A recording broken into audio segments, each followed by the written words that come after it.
Good morning. Today is June 12th, 2019, and this is the Council on Aging Board meeting. My name is Shashi Menon. I'm sitting in for Louise Russell, who's unable to attend. As usual, we begin with review of the minutes of the last two meetings this time. Everyone has had a chance to review the minutes, I presume. Anybody has any comments? If not, someone will please propose that the minutes be accepted. I make a proposal. I These second. be accepted. All in favor? Aye. Any objections? Minutes accepted. We'll begin with the financial reports.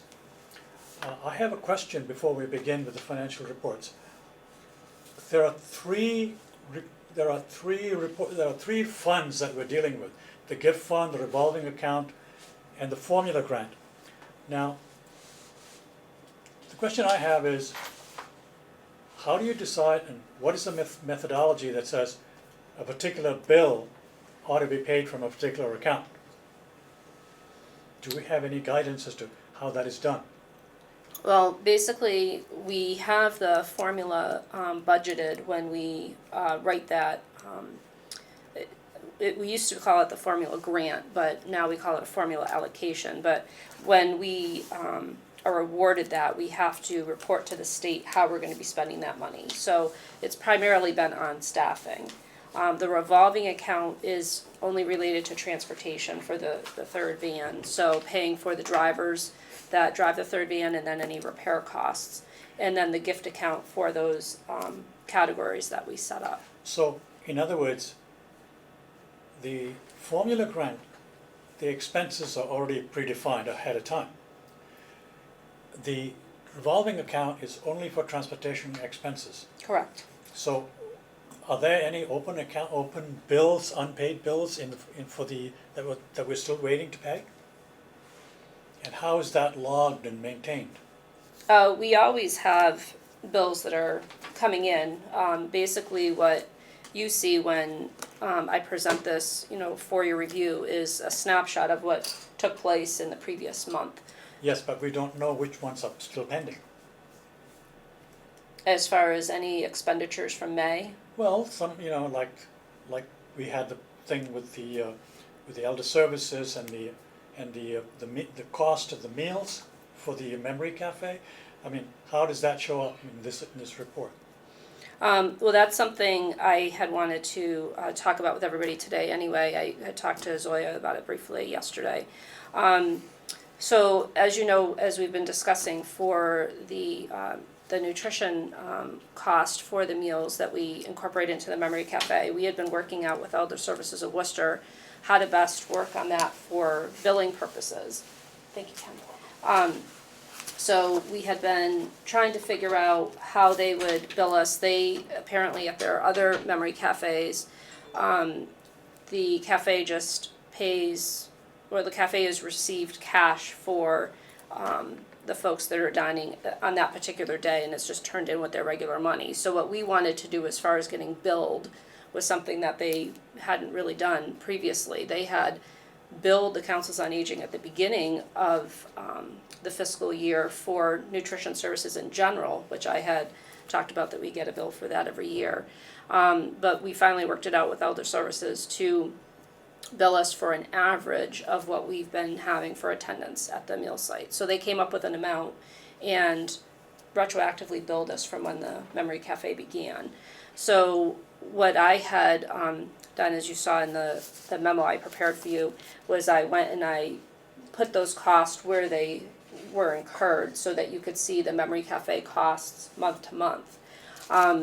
Louise had emailed me and said she felt it was more appropriate to have that bill reflected in one lump sum when it was paid. I had thought from our discussions in the past, you felt it was easier to see a snapshot of when the cost was incurred versus when it was paid, just to be able to see a clearer snapshot month to month. So See, that creates a problem, because if you don't show it, because what you have here, the way I see it, correct me if I'm wrong, I see it as like a ledger that says, this is the status of the account. So you have to know in the month that it's paid. But the budget, you know, is something else. In other words, we have an accounting of what's coming in and what's waiting to go out. And we have to know if we need additional funding. And where is that going to be shown? Well, the gift account, we typically haven't had a budget for, as well as the revolving. We just have those accounts set up and we pay those bills as they come in. The only one we have to create a budget for is the formula, because the state requires that. And then our own account from the municipality. Would you say then that we should be setting up something similar? I mean, budget a certain amount of money in the gift account for these expenses and list it somewhere? Go ahead. But the gift account seems to always have Thanks. a good amount, a large amount that can be used. It's not penny for penny. We don't have to worry about, oh, we're gonna go over $50 and we won't have $50. There's usually extra thousands in that gift No, account. no, that's not my point. My point is, she's right now giving us a status report. Oh, I see what you're saying. We don't know what bills are waiting to be paid and when they were submitted. Somehow, we need a reporting mechanism that tells us these bills are pending. Well, typically in the revolving and the gift account, we wouldn't know. We could set up a budget now that we have the Memory Cafe established. But with the revolving account, we typically just know we're gonna be paying the drivers out of that account. But it varies from week to week, depending on what the drivers have driven. And of course, repairs, again, we don't know, until Until they unfortunately actually incur, sure. Right. And same thing, like I said, with the gift account, we do have the Memory Cafe, but that's really the only fixed expense. The other things that come up that we've paid for that out of the past year, if you scroll back, those were things that, you know, we didn't know what those costs would be, other than like our share for the Friends programming. But those would be really the only two things I would say we could budget for. But for the new fiscal year, we could certainly try to set that up so we have a running balance just on those items that we have budgeted for.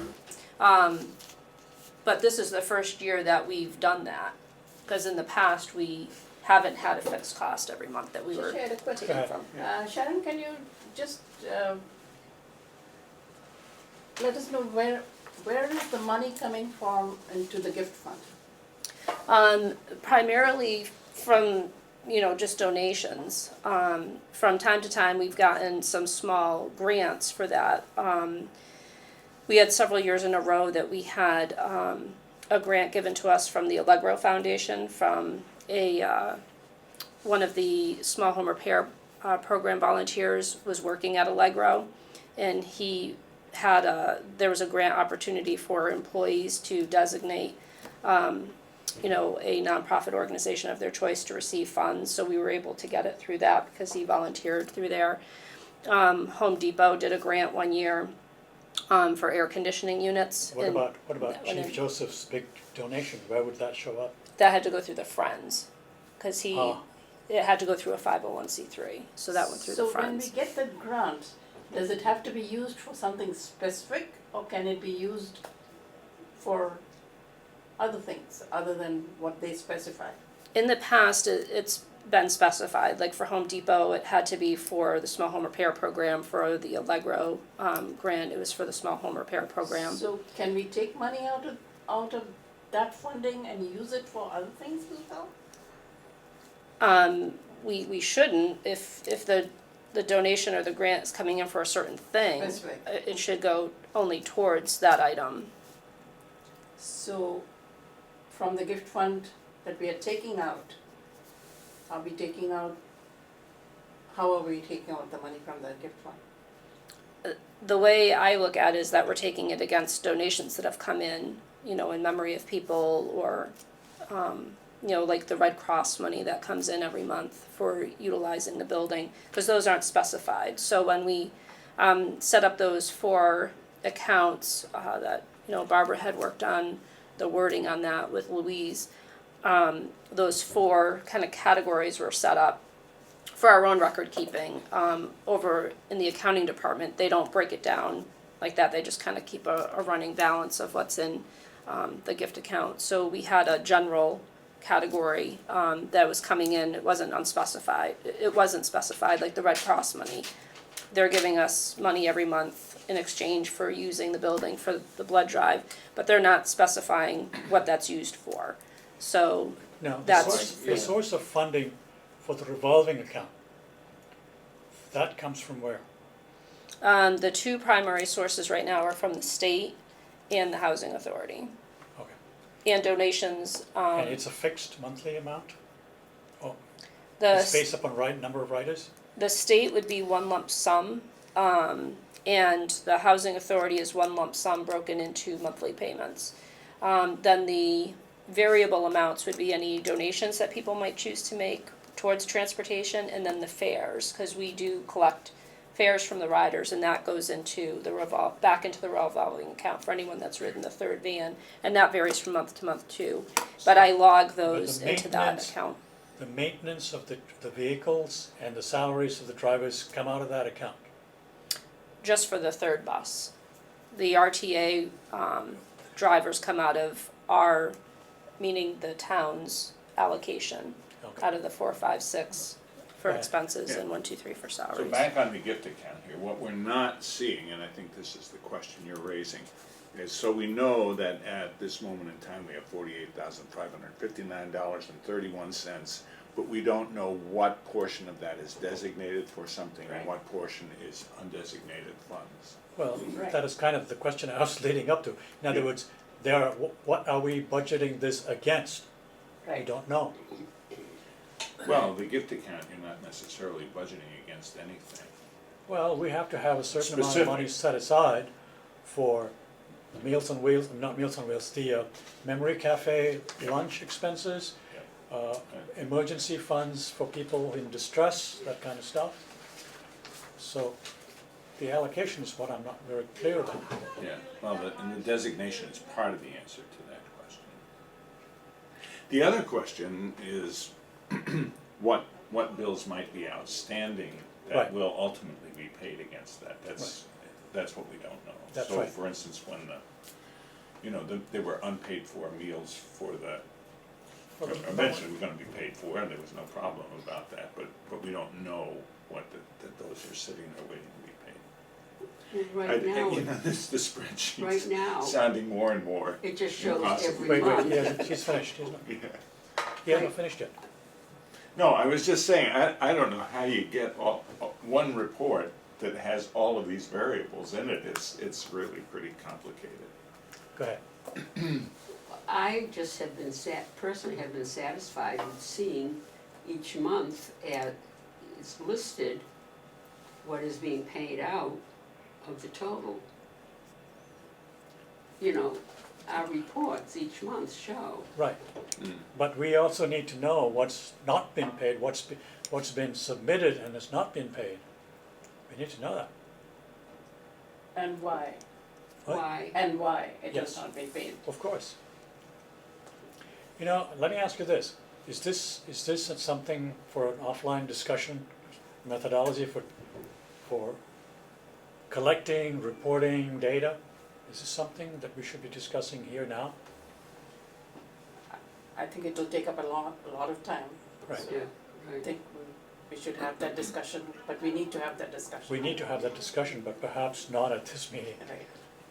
All right, we can move along, go ahead. Are we gonna go back to the gift account later on? Because I have a question about one thing that's written here.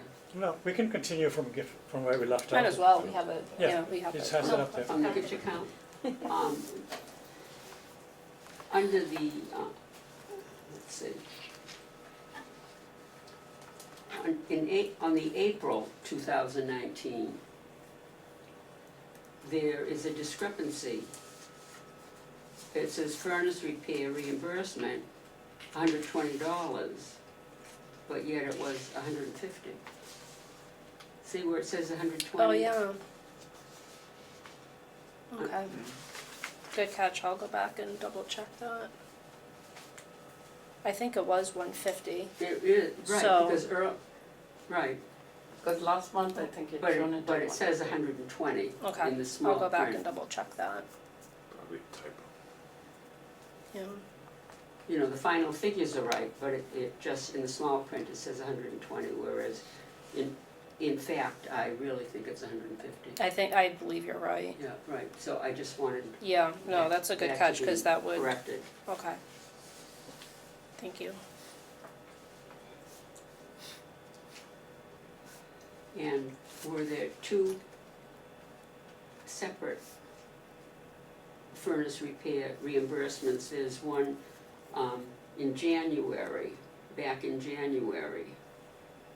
And then this one is listed in April, both of the same amounts. Those are two separate, Yes, it was the same person that needed a rather large repair to a furnace, and had to get the furnace fixed because he didn't have any heat, but wasn't able to, pay for the repair in installments with the repair place. So we paid for, well, actually it was the Friends paid for the repair in one lump sum, and then we reimbursed the Friends while the individual reimbursed us as he was able. okay. So I allocated that under But outreach. it came, 4 months apart, okay. Yeah, That's what I- as he was able to pay, he reimbursed us.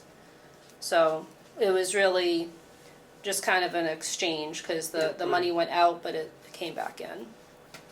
So, and again, that's one of the nice things by having this type of account, is being able to help, someone in that predicament to be able to make sure they still have heat. So that it worked out. It was a nice collaboration between the Friends and us being able to have the gift account. That was my only question. Okay. You want to move on to the next Sure. formula? So the formula is kind of a biggie. The things that we, let me just scroll down to that page. So where I started that section on the tab that says 7, you'll see I just have, our expenses broken down by each, I've highlighted each quarter in a different color. And those warrant articles, I put the number in just so if we needed to see what that pay period was and the date that's attached to that, we could go back and look. But you'll see what we paid out for each staff person at that time. And then you'll see where we started building up some money in quarter 3 after Miranda had left and before Pat came on, and when Stacy left and before Ken came on. So at the bottom, we now have 3 pay periods left as of this week to close out the fiscal year. So I have in red what we are projecting to pay Donna, Ken, and Pat based on, what they're, projected to be at for 18 hours. If they go over that, that amount might differ slightly. But right now, that's what we're planning on paying each of them if they're at 18 hours. And there's the total of what we were awarded for the formula, the $79.56, and what we're projected to spend for salaries. And then that red number is what we have that's not salaries. So then if you go to the following page, so the only difference between that and this page is what we have actually spent, and I've left this blank so that I can put the actual figures in as they occur. So then here is what we have spent that wasn't staff funded, and you can see what we have so far here. So we've spent just over 11,000 so far that we've, again, either spent or, have in the pipeline. So we have committed to doing the route match training and getting that additional tablet and having the transportation materials printed up. But they, we haven't gotten the actual bill yet. Those haven't been paid, but it's in the pipeline as far as the question you had, as far as what's outstanding. So that still leaves us with just under 20,000 that will need to be spent by the end of the month. And that brings us to that sheet that we talked about last month as far as this next sheet with things that we could be spending those funds on, and where it ties into things we've been discussing in the strategic plan. So the welcoming environment and the marketing areas, the technology, and then our programming ideas. So I think we've gotten it pretty close. We have, again, a little under 20,000 available, and we have this number at 19.5. So we have a little bit of wiggle room for, if something comes in a little higher or lower than what's projected there, based on the cost that we've gotten for everything. So what I've removed, Whatever is left over, if there is a leftover, goes into next year's budget, or we lose it? we would lose it, so that's why there won't be anything left over. On the other hand, if we were to go over, what happens? We would have to pay that, and that has happened in previous years, because obviously it's very difficult to get this spent down to the penny. So typically what we've done is paid for the difference out of something that can be covered under our 456 account for the town, because we usually have a little bit that we turn back to the town, that goes into the town's, kind of like a revolving account, their general fund. So usually we end up just getting office supplies. So this is kind of this line item right here, right now is kind of where that over or under will go to. So we plan on prepaying for all the newsletter labels for FY20, but we have to incur that expense regardless. So we have wiggle room here that if we do run over, that line item will just come out of 4, 5, and 6. If we have $500 to spend, we'll take 500 out of the formula to make sure it's completely spent, and the other 700 will come out of 4, 5, and 6. So that's kind of our targeted line item where we have wiggle room. Usually we just have it generalized as office supplies, but this year we could make it specific that it's specific to the newsletter mailing labels. So what do we have to do to get that deficit funding from the town? As far as knowing exactly how much. Well, if we overrun how do we go about getting it? Making up the difference, what's the process for that? Well,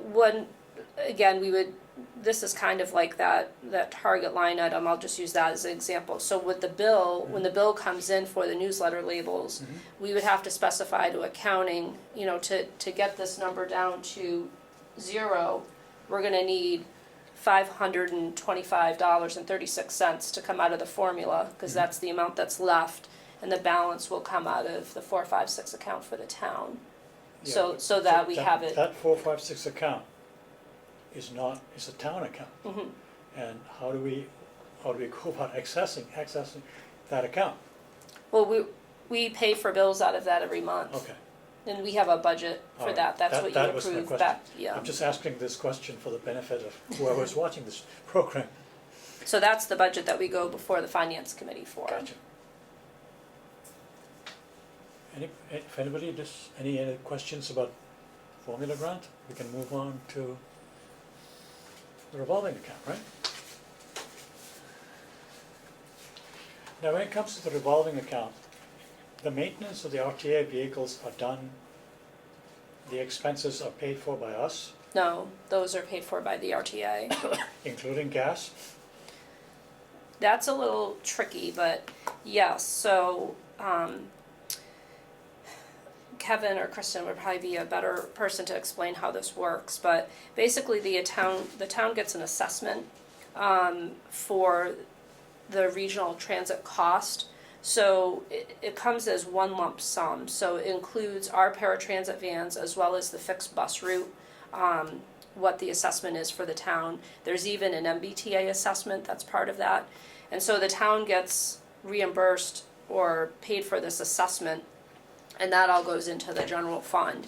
So the amount that we get, our contract from the RTA, we pay for the drivers out of salaries 3, and we theoretically get reimbursed for that.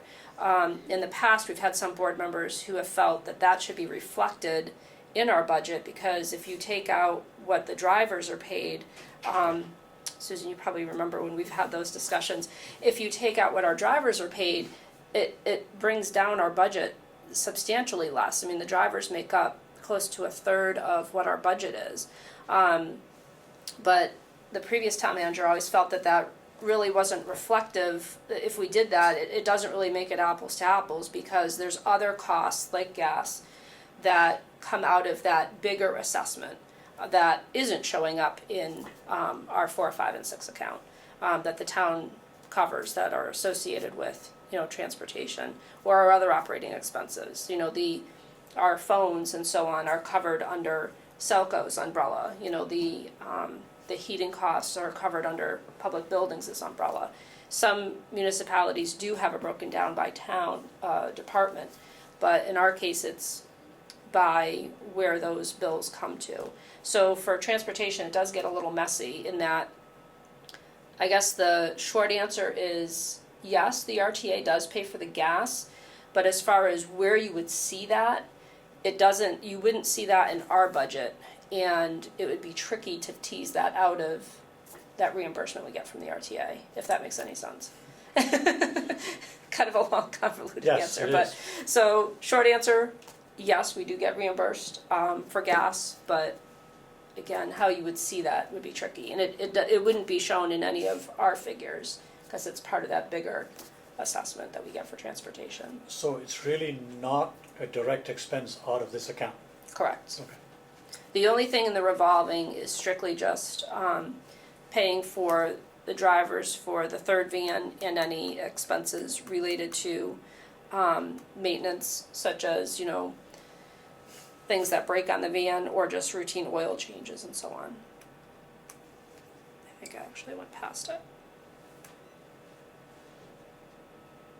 I did.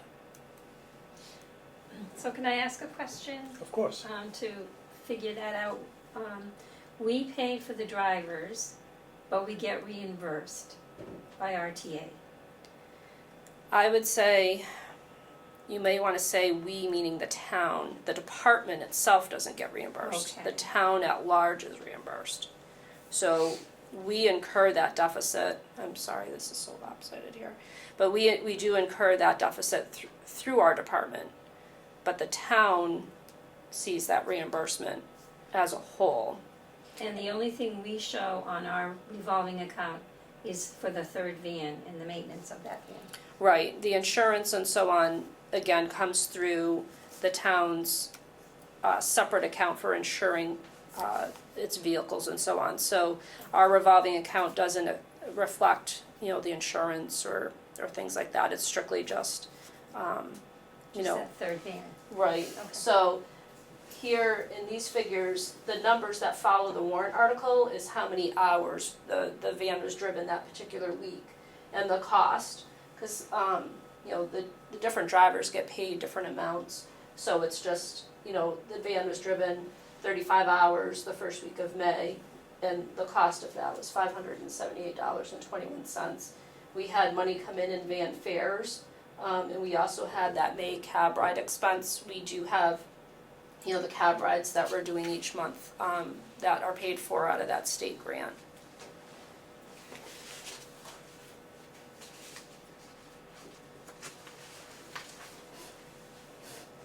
Does anybody have any other questions about the formula grant? No, this is the formula grant. Revolving. Yeah, revolving account. Yeah. That is the transportation one, right? Yep. But I'm glad you brought up, just to clarify regarding Chief Joseph's donation. Mhm. So that This was is- one. You're going back to the gift account now? No, the revolving, because that is one of the things that we did have to get clarification on when he made his donation for the third van. Would that come out of the revolving? And the town manager said no, given how the revolving is set up under the Mass General laws, it was more appropriate to go through the Friends. And then that way Chief Joseph can claim that charitable donation if he chooses. So what he did was to give the money to the Friends, Correct. and we got how does it get from the Friends to get paid for the cost of the van? What's the mechanism for that? Well, the Friends will have to write a check to the state to pay that 20% share. They won't be looking for that until right before the van is delivered, so. Yes, but it does not, that transaction does not show up in any of our, No, because it doesn't go through any of these accounts. understood. But while we're talking about the van, we did get a call from Mass DOT yesterday that they are on track to deliver the van by June 30th. June 30th. Yeah.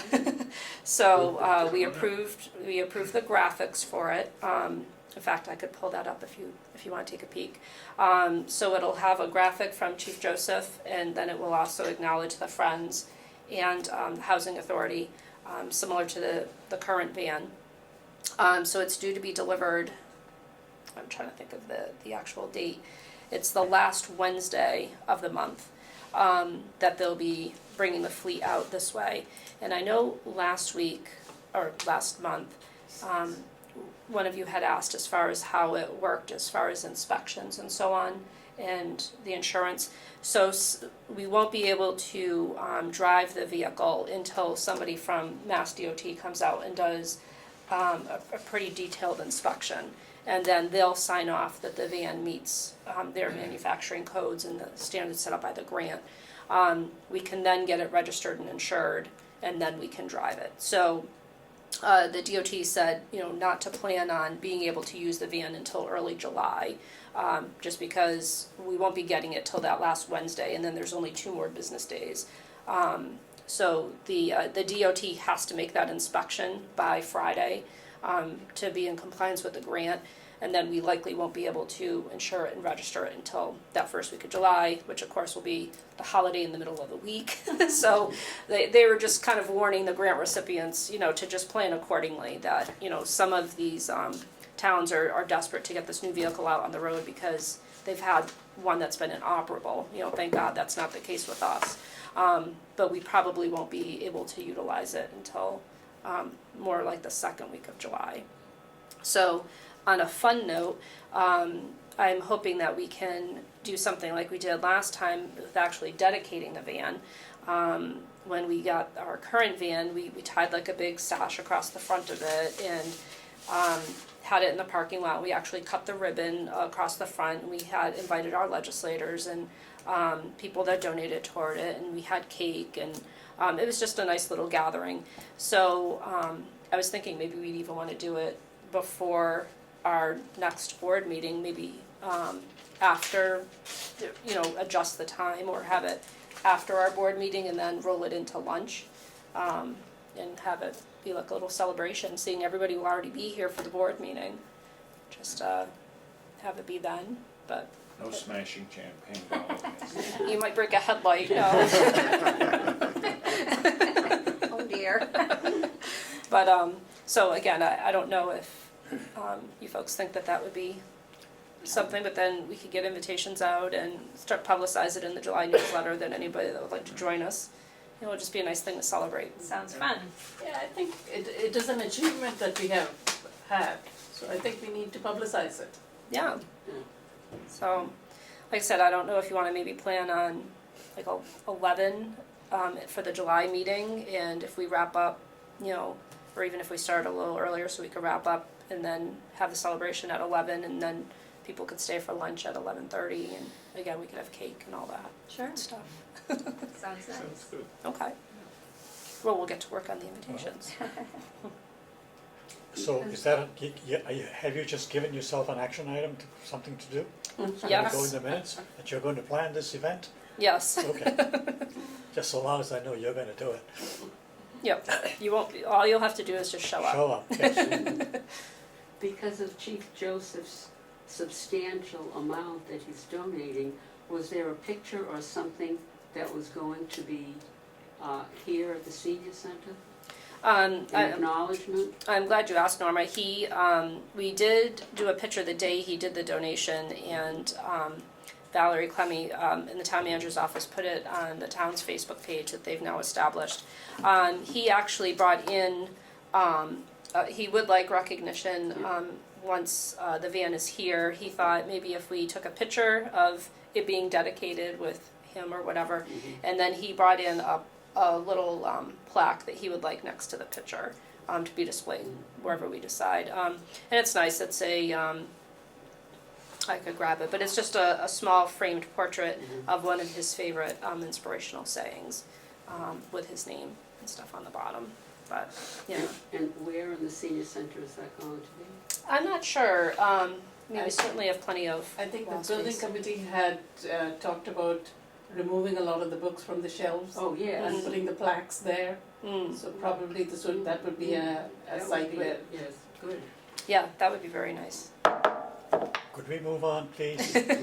This is kind of, you know, this feel-good kind of stuff is good, but we've got many more things left on the agenda. The next item here is the status of the Department of Transportation and the Shrewsbury Housing Authority funds. I understand that in the past, there has been some trouble getting the SHA funds, or they have not been. Where do we stand now? Unfortunately, it's still up in the air, but they're still coming. The MOU has been signed by both parties, so now that that's happened, that Now, should be MOU means Memorandum of Understanding. correct. Okay, international stuff. Yep. Anyway, so And I believe I do owe you folks a copy of that. I think I had mentioned that at the last meeting, that I would send you a copy for your reference. It's signed by the DOT and the SHA? No, the Housing Authority one is signed by myself and the Housing Authority. I Now, don't know if it let was me their ask you this. chair or their director that signed let me it. ask you this. Is the MOU a legal document? Is it legally binding? I believe so. So if the SHA is delinquent in meeting their commitments, would that be a violation of something? I suppose so, because they did specify one of the things they added to the MOU was that if they have a funding issue on their end and can't meet their obligations, that they would at least, they would have to give at least 6 months' notice, just so that, you know, both parties could plan accordingly and it wouldn't affect, you know, their riders from the housing authority. So yes, I would say that, you know, now that we have that signed, that they're obligated to that unless they submit something to us that Okay. says otherwise. So you will report on that, status of that at the next meeting also? Mhm. Okay, good. Well, we've talked about not getting the money now for, I would say, 4 or 5 months. Yes, at least. Yeah, so, I don't understand, you said something was signed by both who? Myself and the Shrewsbury Housing Authority. So you've signed it, they've signed it, Yep, so so when will we get the money? I'll double check with Kelly, but I would assume it would be imminent now that it's both signed. And how about the Department of Transportation? That we're still waiting, so we're still waiting for payment from 2 years. So again, we have the FY18 funds and the FY19 funds that are outstanding. So when I went to, believe it or not, we have the current grant training period open for FY20. I know. So at the, that was of course everybody's big question at the training. I went to the one in Worcester on May 22nd, and basically everybody was saying, you know, well, we're here to apply for FY20 funds, when are the FY18 and the FY19 funds coming? And they've just told us that, you know, they are in the works and to expect the FY19 funds before they get the FY18 funds out, Good Lord. so, Who's the end of the line for that? the federal government. The federal government. Okay. Yeah. So unfortunately, the state is just trying to do what they can, and Yeah. apparently it's affecting everybody, including the transit authorities, the big fixed bus routes too. It's not just, Big government. yeah. Hmm. So everybody's waiting patiently. So actually, without these funds, are we operating in the red? No, we're fortunate that we've got a very healthy balance in the account from, previous grant applications and running under budget previously. So we still have, just under $60,000 at the start of the month in that account. So if we got this money, it would be a whole lot more than that? Yes, because each of those fiscal years from the DOT is 20,000, so that's 40,000 between FY18 and FY19, and then the Housing Authorities grant is 10,000 that they give us. So if, let's just say all that money came today, that would be $50,000. So that would put it back up over $100,000. What could we do with that 100,000 if we had it? Well, just like what we had to do here, the revolving account, that can only be used for transportation expenses. Right, but So once we get the fourth van on the road, it will be primarily used to operate that fourth vehicle as well. okay. And the FY19 funding reflects from the state 6 months into that fiscal year of funding an additional vehicle. So that would be an additional, just to make it that much more complicated, that would be an additional 10,000 once we start, asking for reimbursement for that vehicle. So that would be an additional 10. And then for the FY20 grant that we're in the process of writing now, that's for operating, one vehicle full-time and the other one part-time. So one at 40 hours a week, one at 20 hours a week. See, my concern is that we're talking of FY18, we're talking of FY19, and you just mentioned FY20. Yeah. And meanwhile, the amount of money keeps growing more and more. And it doesn't bode well to let this thing just keep adding up like that. Well, it's actually been decreasing every month because we haven't gotten our reimbursements. So when you look at where we started, our beginning, What why happened did to this the, black out on us? Yeah, the light is still on. Something this week. This happened last month too, I think it probably overheated. overheated? But if you have the sheet in front of you, down towards the end, you'll see the last 4 lines are the FY beginning balance, our total expenses to date, our total deposits to date, and what we project the ending balance is. So the beginning balance, what we started off with back in July was 81,000. So basically, by the end of the year, we will have spent $30,000 on this year's transportation costs. So it's been going down steadily each month because the only money that's been coming in has just been through the van fares. I'm just gonna press one of these buttons and see if that comes back on. Like I said, the light is on, but even though we've only been doing this a few months, I've already gotten used to looking behind me and looking at the figures.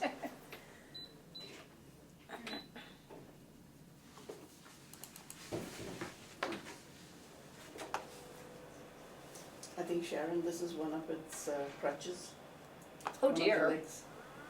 Yeah, One there's She's supporting it on. it's lost a leg. one corner standing on a couple of boxes there. Oh, sounds a little noisy. Alright, well, we'll see what it does. Maybe you should just Switched off. switch it off and let it cool down. Yeah, cause it sounds like the fan is going in there. All right.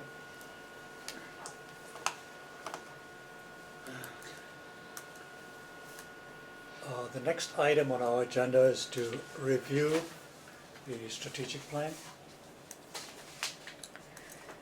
So, if this isn't gonna cooperate, I know you wanted me to bring up the PowerPoint and, Well, I don't think we have yeah. time.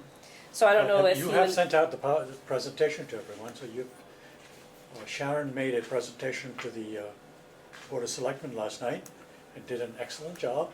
Thank you, so did you and Zoya. That was a great job. Thank you.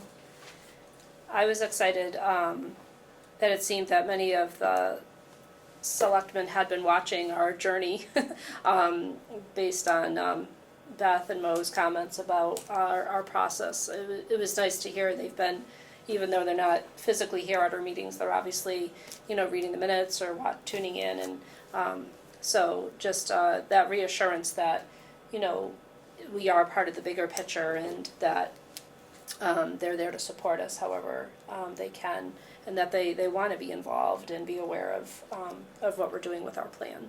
Actually, And- one of the selectmen, I think it was the chairman, Mr. DiPaolo, who said that, your husband, who said that, well, when are you going to start doing the action plan?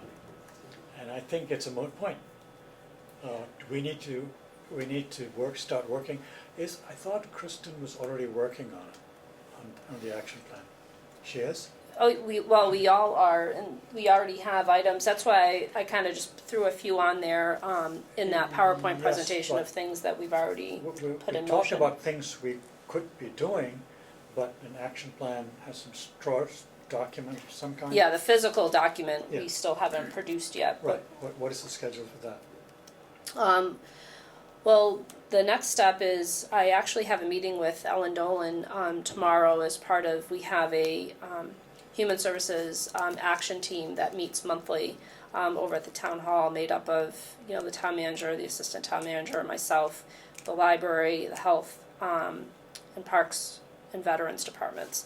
And, Ellen and I will be setting up a meeting for us to, have her show us how the library went about setting up their action plan and their action items, so that we have kind of the same format, so that, it's, again, apples to apples, that we're kind of all operating the same way. So I know, Kristen had initially, said it might be good for us to, all meet together to go through that. So I don't know if, once I get some dates from Ellen, if we might wanna talk about having another board workshop so that we can all be a part of that action planning process together. And she can go through how their action plan is set up and, how they determine their timeframes and who's gonna be doing what in the action plan. I'd be very interested in being Good. part of that. Yes, Okay. definitely. Yeah, cause the staff will be doing it yes, regardless, but if if we we- do, Yeah. If we Well, can have a workshop with Ellen participating, that would be most instructional and informative too. I think she's got a lot. And the mere fact that she's already done through this and she's got Yes. the experience to do it, we can stop us from having to spin our wheels. and they have a very aggressive action plan. Absolutely. When you've seen their copy of it, they've got So a lot that they're after working your on. meeting tomorrow, will you be able to do something? I mean, will you be able to schedule it?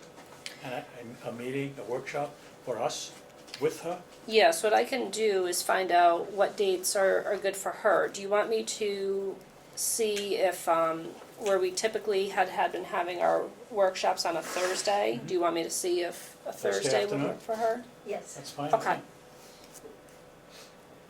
So you have that as an action, right? She's going to set up a,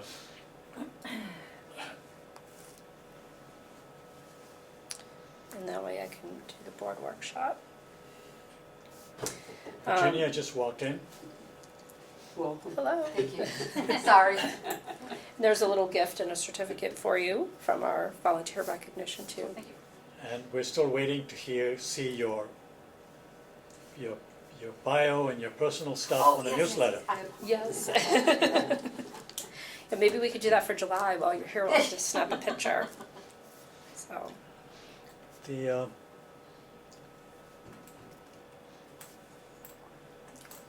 are there any particular weeks that, you need me to avoid when I go over the dates with Ellen? Or, I think the sooner we could do it, the better, so, I After don't- the 5th of July, okay. that week is probably not a good week. that week's not. Well, it'd be interesting if you wanted to come in on the 5th, of the 4th anyway. Kidding. Have a meeting all by yourself. So, Or Well- you can have it during the fireworks. well, I think that, do you want me to see if we can set something up? I know a lot of times we had the workshop the day after our board meetings. Do you want me to see if the day after our July board meeting would work? I'm not sure whether it would make much of a difference. I Well, think if we board have meet- it earlier, then that's something that we can discuss at our next board meeting. So, you want me to see if she's available Yeah, next Thursday or the following That's the key, Thursday? you should ask her when she's available.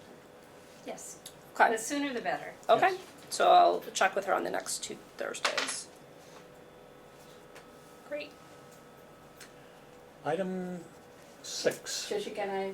yes, go ahead. Another point that we had at this selectmen's meeting was they would like to see us representing ourselves to them quarterly. Yes. Mm. So I think that is very important for us if we want to be there and make our presence visible. I think it's a good thing that they want us there, and we should be willing to do that.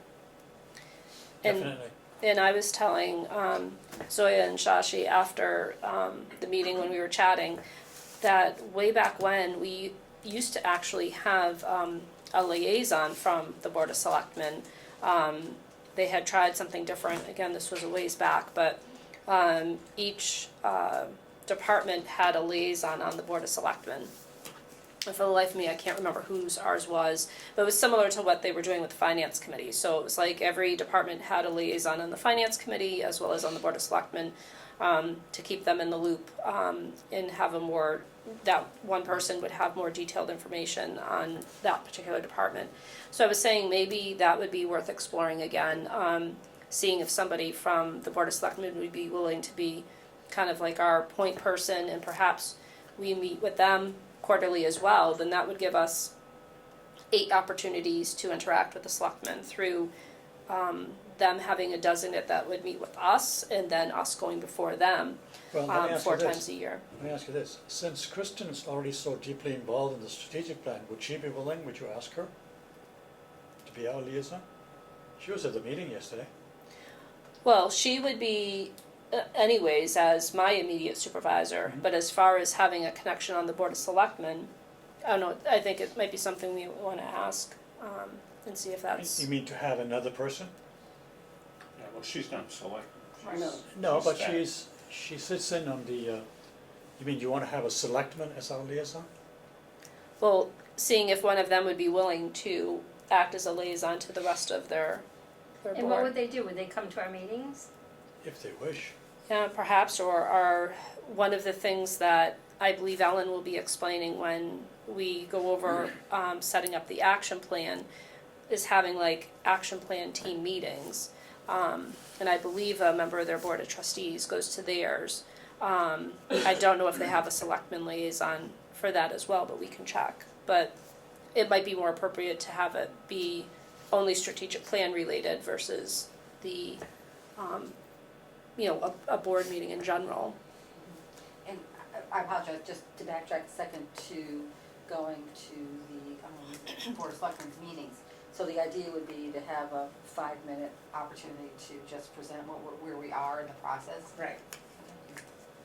Yeah, Kristen had told me for last night's preparations just to plan on, presenting for 5 to 7 minutes and then taking questions. And I had, the timer on my phone there so I could make sure that I didn't just go on and on and on. And then I lost track of that anyways. But when we finished, I hit stop and we had been there for a half hour. And I said, wow, hopefully I wasn't, monopolizing everything. But I thought we had a good exchange. A good time, and they were keenly interested in what's happening at the senior center. They did not seem to object to our going No. over our time limit, No? especially since Zoya and I started talking and we had questions resulting from that. So overall, I think they were interested in what we were doing. I think they're very interested, and they ask me, when I run into them, they ask me a lot of questions too. I think they're genuinely interested. And I think we should cash in on that. Yeah, So do you think there's a feeling within Board of Selectmen, a recognition of being more supportive for the senior community? And that's part of the push right now? Definitely, I thought that was definitely the sentiment that was being expressed last night, which was exciting. and what Sashi was talking about yesterday with technology and having seniors be afraid to go on the computer.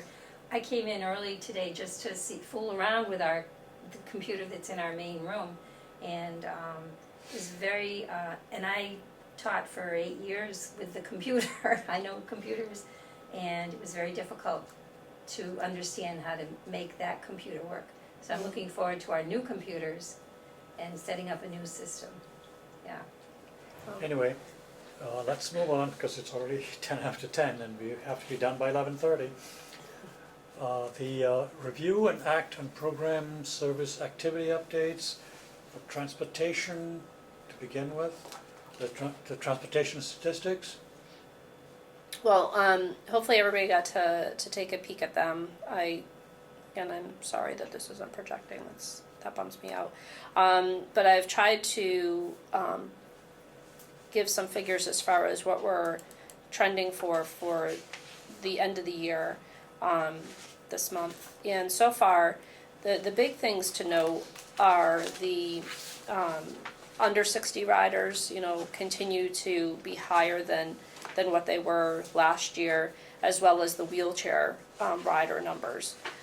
So we've had considerable instances where we've had, not one but two wheelchairs on the van at the same time.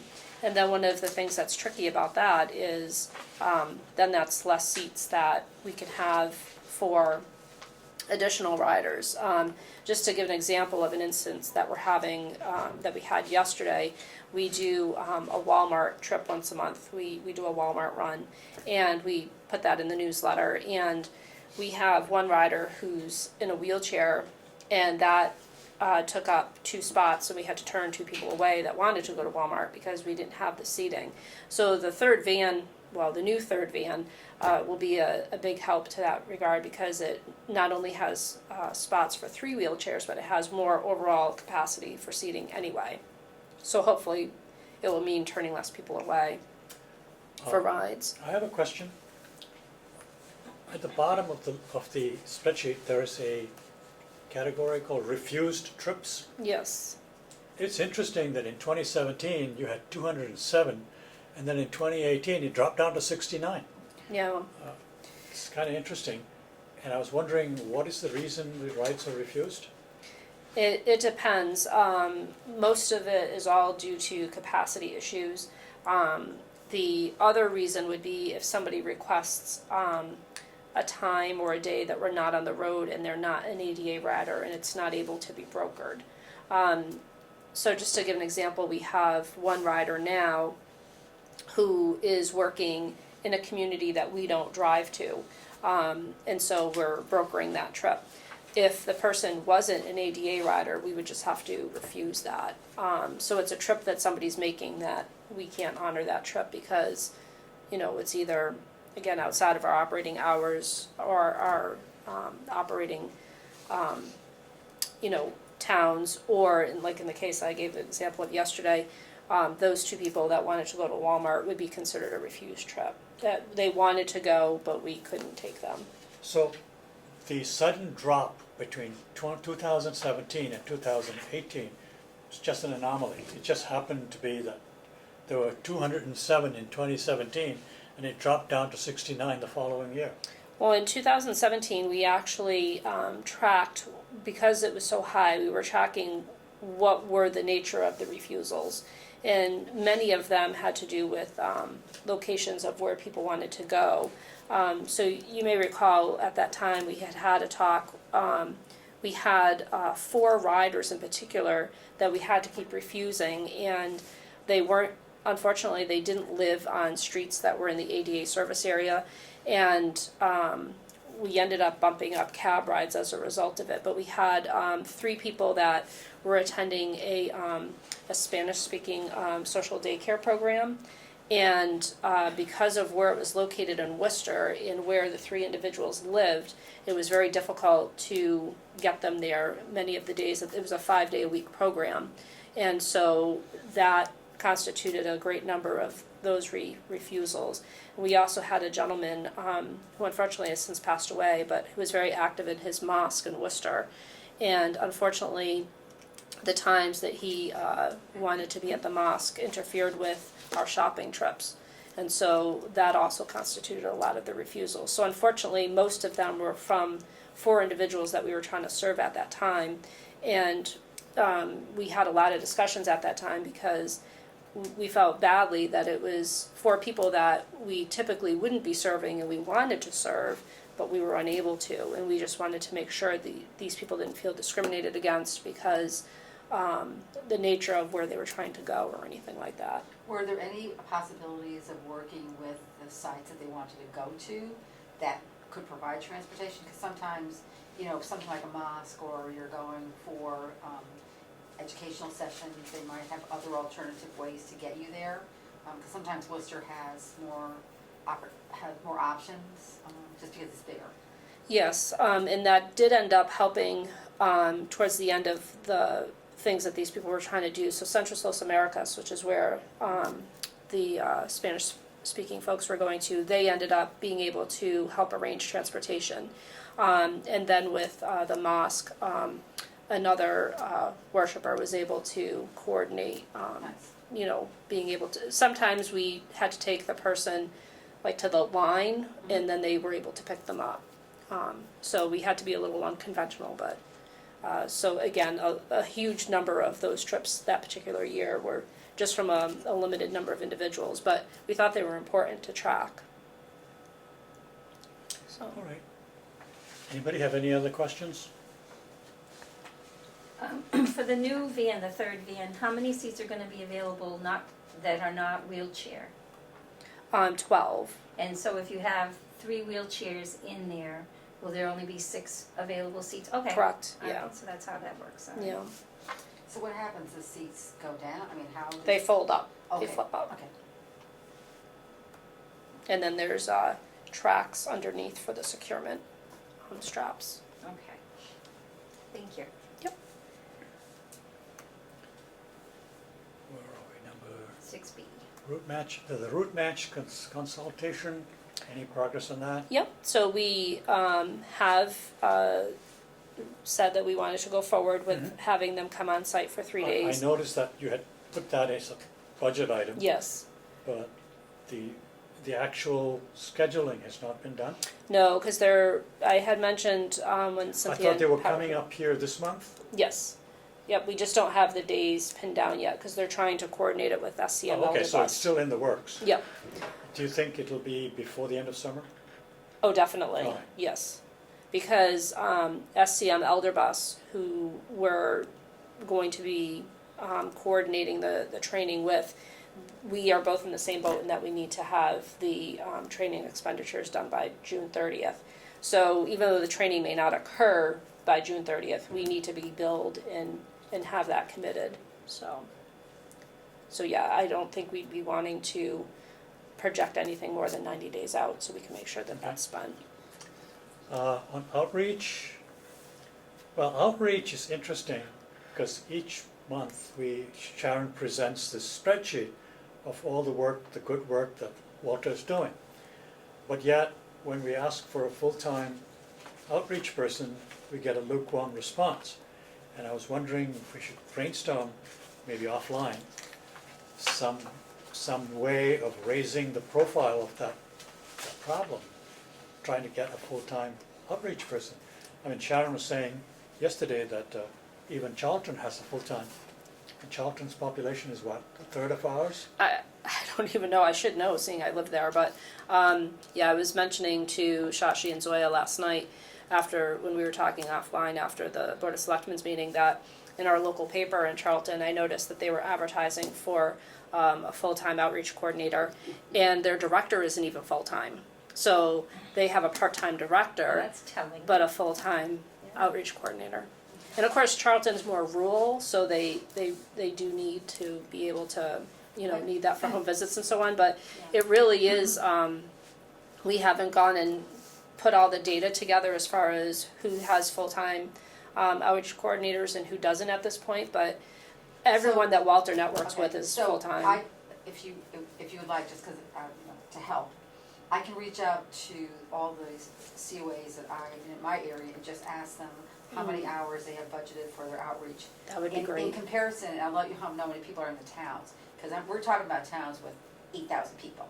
So we're not talking about massive areas. That's But less if than there- what we if have there's- altogether for seniors. Right, but if there's, Yeah. like, they have a half-time person for 7,000 people, that gives you a good idea in relationship to what you have here. I think the other thing, just as a thought, would be, because often when, I've been in situations where we're trying to demonstrate why there should be additional hours, you're basically looking at activities and how much time is involved in that activity, how much extra time Walter may be spending in addition that he's not paid for, but what he's doing is directly related. Because technically speaking these days, if you have a job, you're not supposed to be volunteering hours. For example, in my job, just because of what I do, it's not called volunteering when I'm there till 8 o'clock at night. Right. But that's a different type of environment. Whereas if he's on the clock, you're looking at if he's actually spending 32 hours here, but he's paid for 18. There's something wrong with that equation. And really, we're not supposed, it's not the environment anymore where you should be volunteering extra hours to do a job. And so I think it's important to quantify just what he's doing, how many hours is being spent, and also how much we're not getting, how much he can't accomplish to justify. And he feels it's probably more of the latter.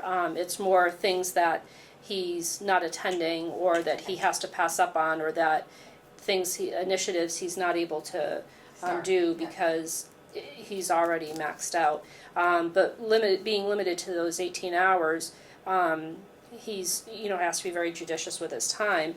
And, this week, he attended a mental health first aid training that, it's a 2-part series that they're doing through the town, and it's excellent. He and I attended the first session on Monday, but because it was a half day, he's not working Friday. So folks that might come by on Friday aren't going to see him. So it's more, again, that give and take of what gets taken. Right, and think if you're, for example, all the towns are basically looking at becoming dementia friendly. Mm-hmm. And a lot of the outreach staff are becoming CDP planners. Yep. That takes time because you have to spend a day at a presentation. I know we're doing something up where I work. You spend a day at that, and then you still have more paperwork to do.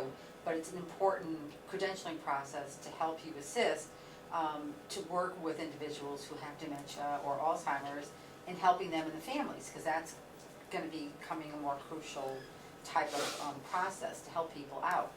So that's just extra time and extra qualifications. Well, all the outreach he'd like to be doing to the business community, Right. he's not able to, again, even scratch the surface with any of that. Right, and honestly, in a lot of other places, there's a lot Let me more. ask the board a question. Be with you 1 second. Let me ask the board a question. Is there misperception or perception that there are organizations like St. Anne's, the other churches and religious organizations are also providing outreach in some capacity? Because if they're doing that, is there a misperception that that's why we don't need a full-time? Could that be? Possible.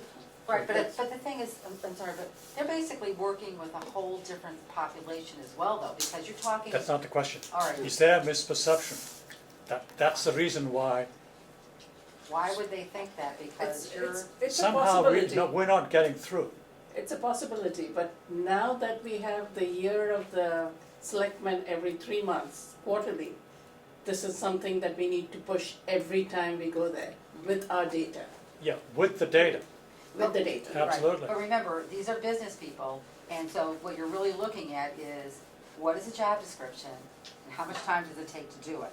So irrespective of whether there are other places that you can go to, it's what is going to be the expectation here, and what your goal is to accomplish here. Yeah, my position is that perhaps there's a misperception, there's an overlap. That what we're doing overlaps, or what the churches are doing, or the religious organizations are doing, there's an overlap. There's a perception of overlap, I think. I think part of that overlap, maybe the biggest piece would be SYFS. Yes. People are assuming that Definitely. That's really a misperception. They're not doing what Walter's doing. Right, they're not able to do home visits is probably Right. the biggest Right. one. So that needs to be, if that is in fact the case, we need to address that. And I think you might be onto something, because as you know, Shrewsbury Youth and Family Services is rather unique to many municipalities. Many municipalities have that as a department, and it's not separate as it is here. Some towns have it set up like Shrewsbury, but most don't.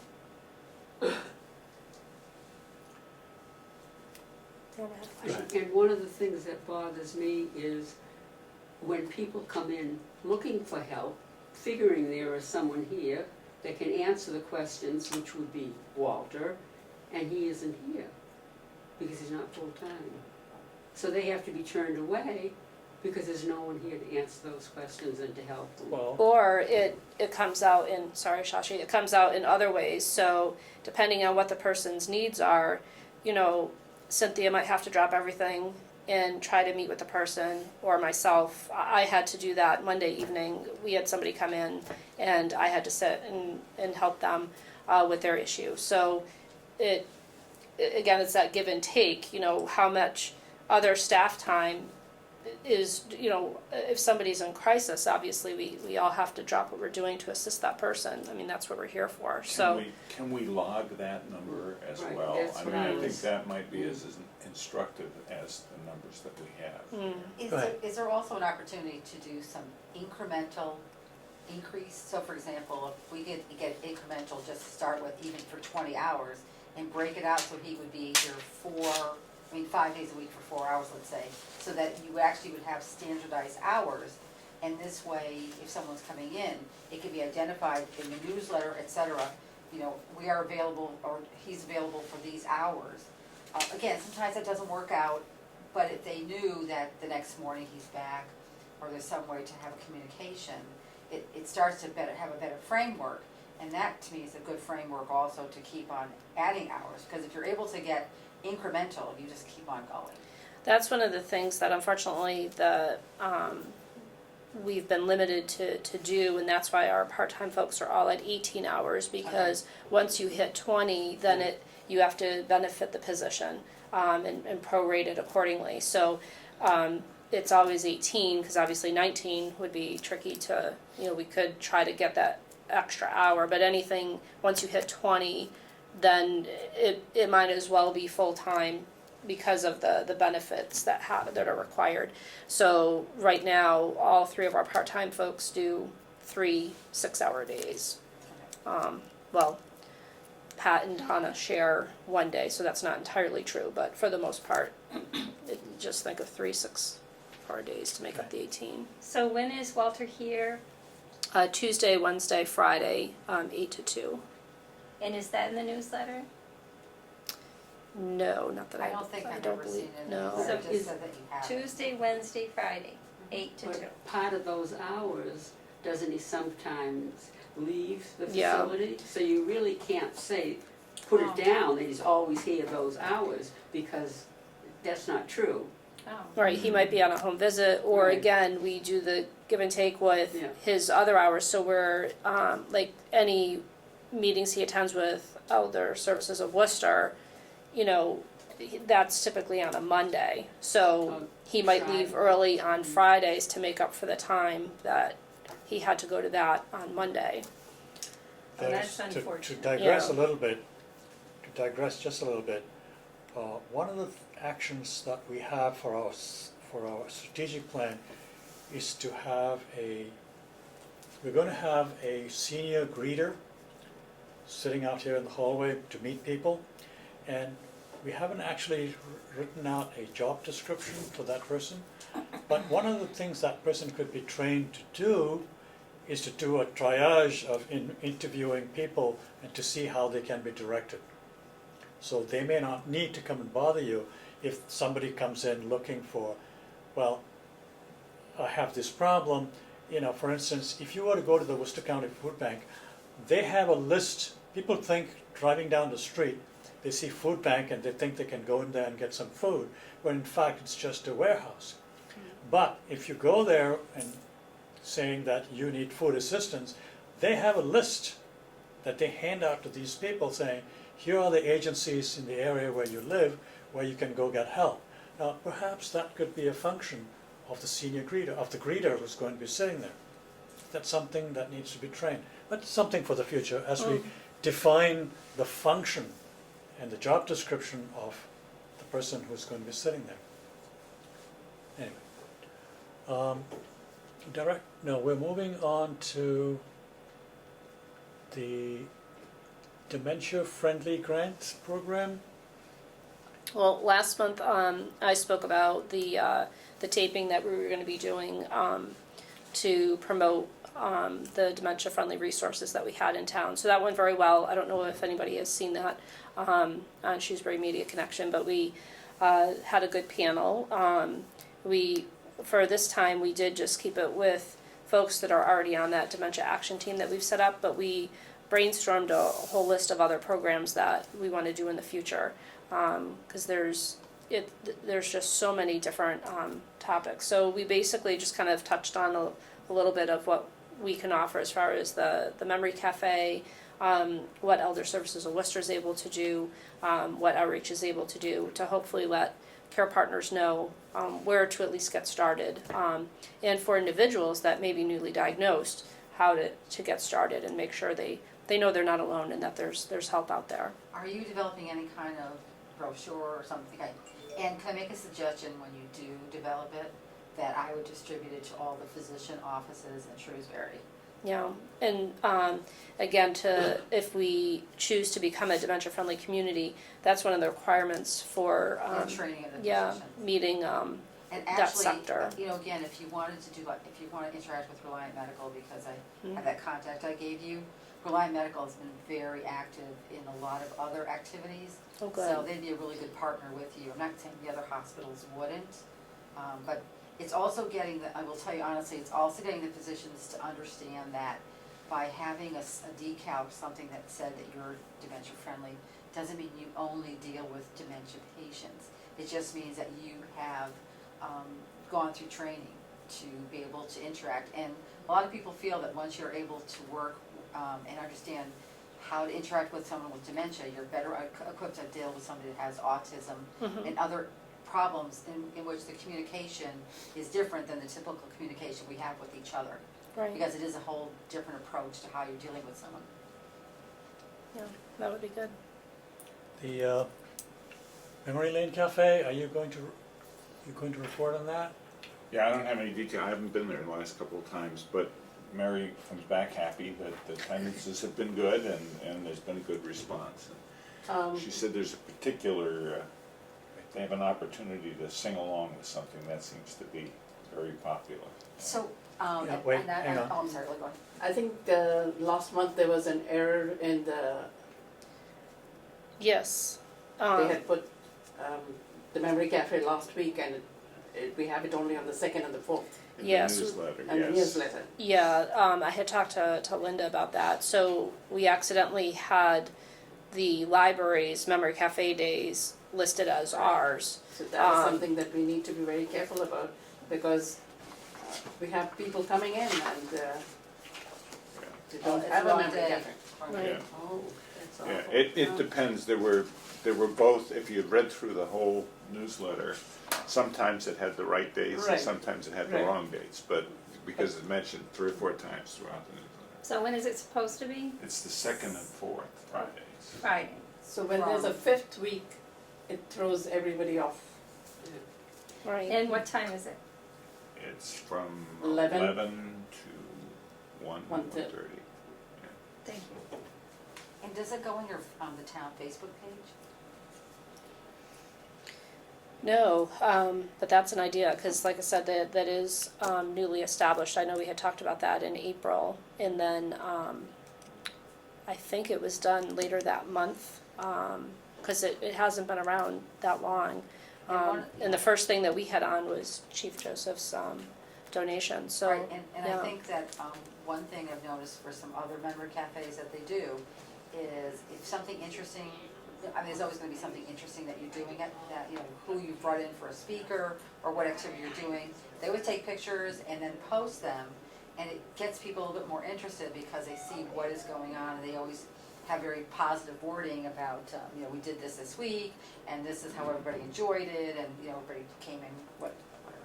It's just some, something- some Well, sensitivity about putting I was pictures just gonna up. say, you have Yeah. to be very careful about that. Well, okay, I understand what you're Yeah. saying, but I'm on LinkedIn with the people who do the Memory Cafe up in Lunenburg, and there are pictures on there all the time, and again, you do see which people wanna have their picture on there, but it is people who are attending, and so they're often very excited about having their picture because something is very interesting going on. So you can ask people if they wanna be in the picture or not in the picture. I understand what you're saying, but some people are very happy to promote it. Or you could just have the people who were the presenters and who are responsible for it, that they could basically be the ones that are on the picture. But still, you have to be very careful. If you ask a person with dementia, do you want your picture taken? They might say yes. Well, you're But with somebody, but it's- yeah. they're with a care partner, so it's not, they're not there by themselves. Right, It's but- the care partner that is also, Still, We had, I had talked about this with the staff after it had been brought up the last time we discussed, and, it's been very interesting getting, Ken's feedback from how they did things at the Natick Senior Center. And he said what they did was basically, they would have the people that were actually at the event be interviewed for, God bless you, Barbara, Excuse me. the paper or for Facebook or whatever, but they would use pictures of volunteers. So we might have you folks sit around the piano and, they would do like stock photos of, various volunteers doing things that they would then throw in to match the article, even though those weren't the people that were at that activity, just so, there were people that wouldn't be offended and were part of the publicity team type of thing. They don't all come with partners, there are some who are in early Yeah. stages that come alone. okay. They're able to get That's, there. that's interesting, because the few things I've attended, it always seems as if a care partner has come Well, with the them. most are, but there are Right, some that I are understand not. what you're saying, yeah. Yeah. It seems like the most effective way of getting the word out seems to be word of mouth. There's kind of people network going to these things. There are a lot of people that go to memory cafes almost every day. yeah. And when they have a good experience, they tell people at another cafe and you And get they'll come people back to coming, it. and that's Yeah.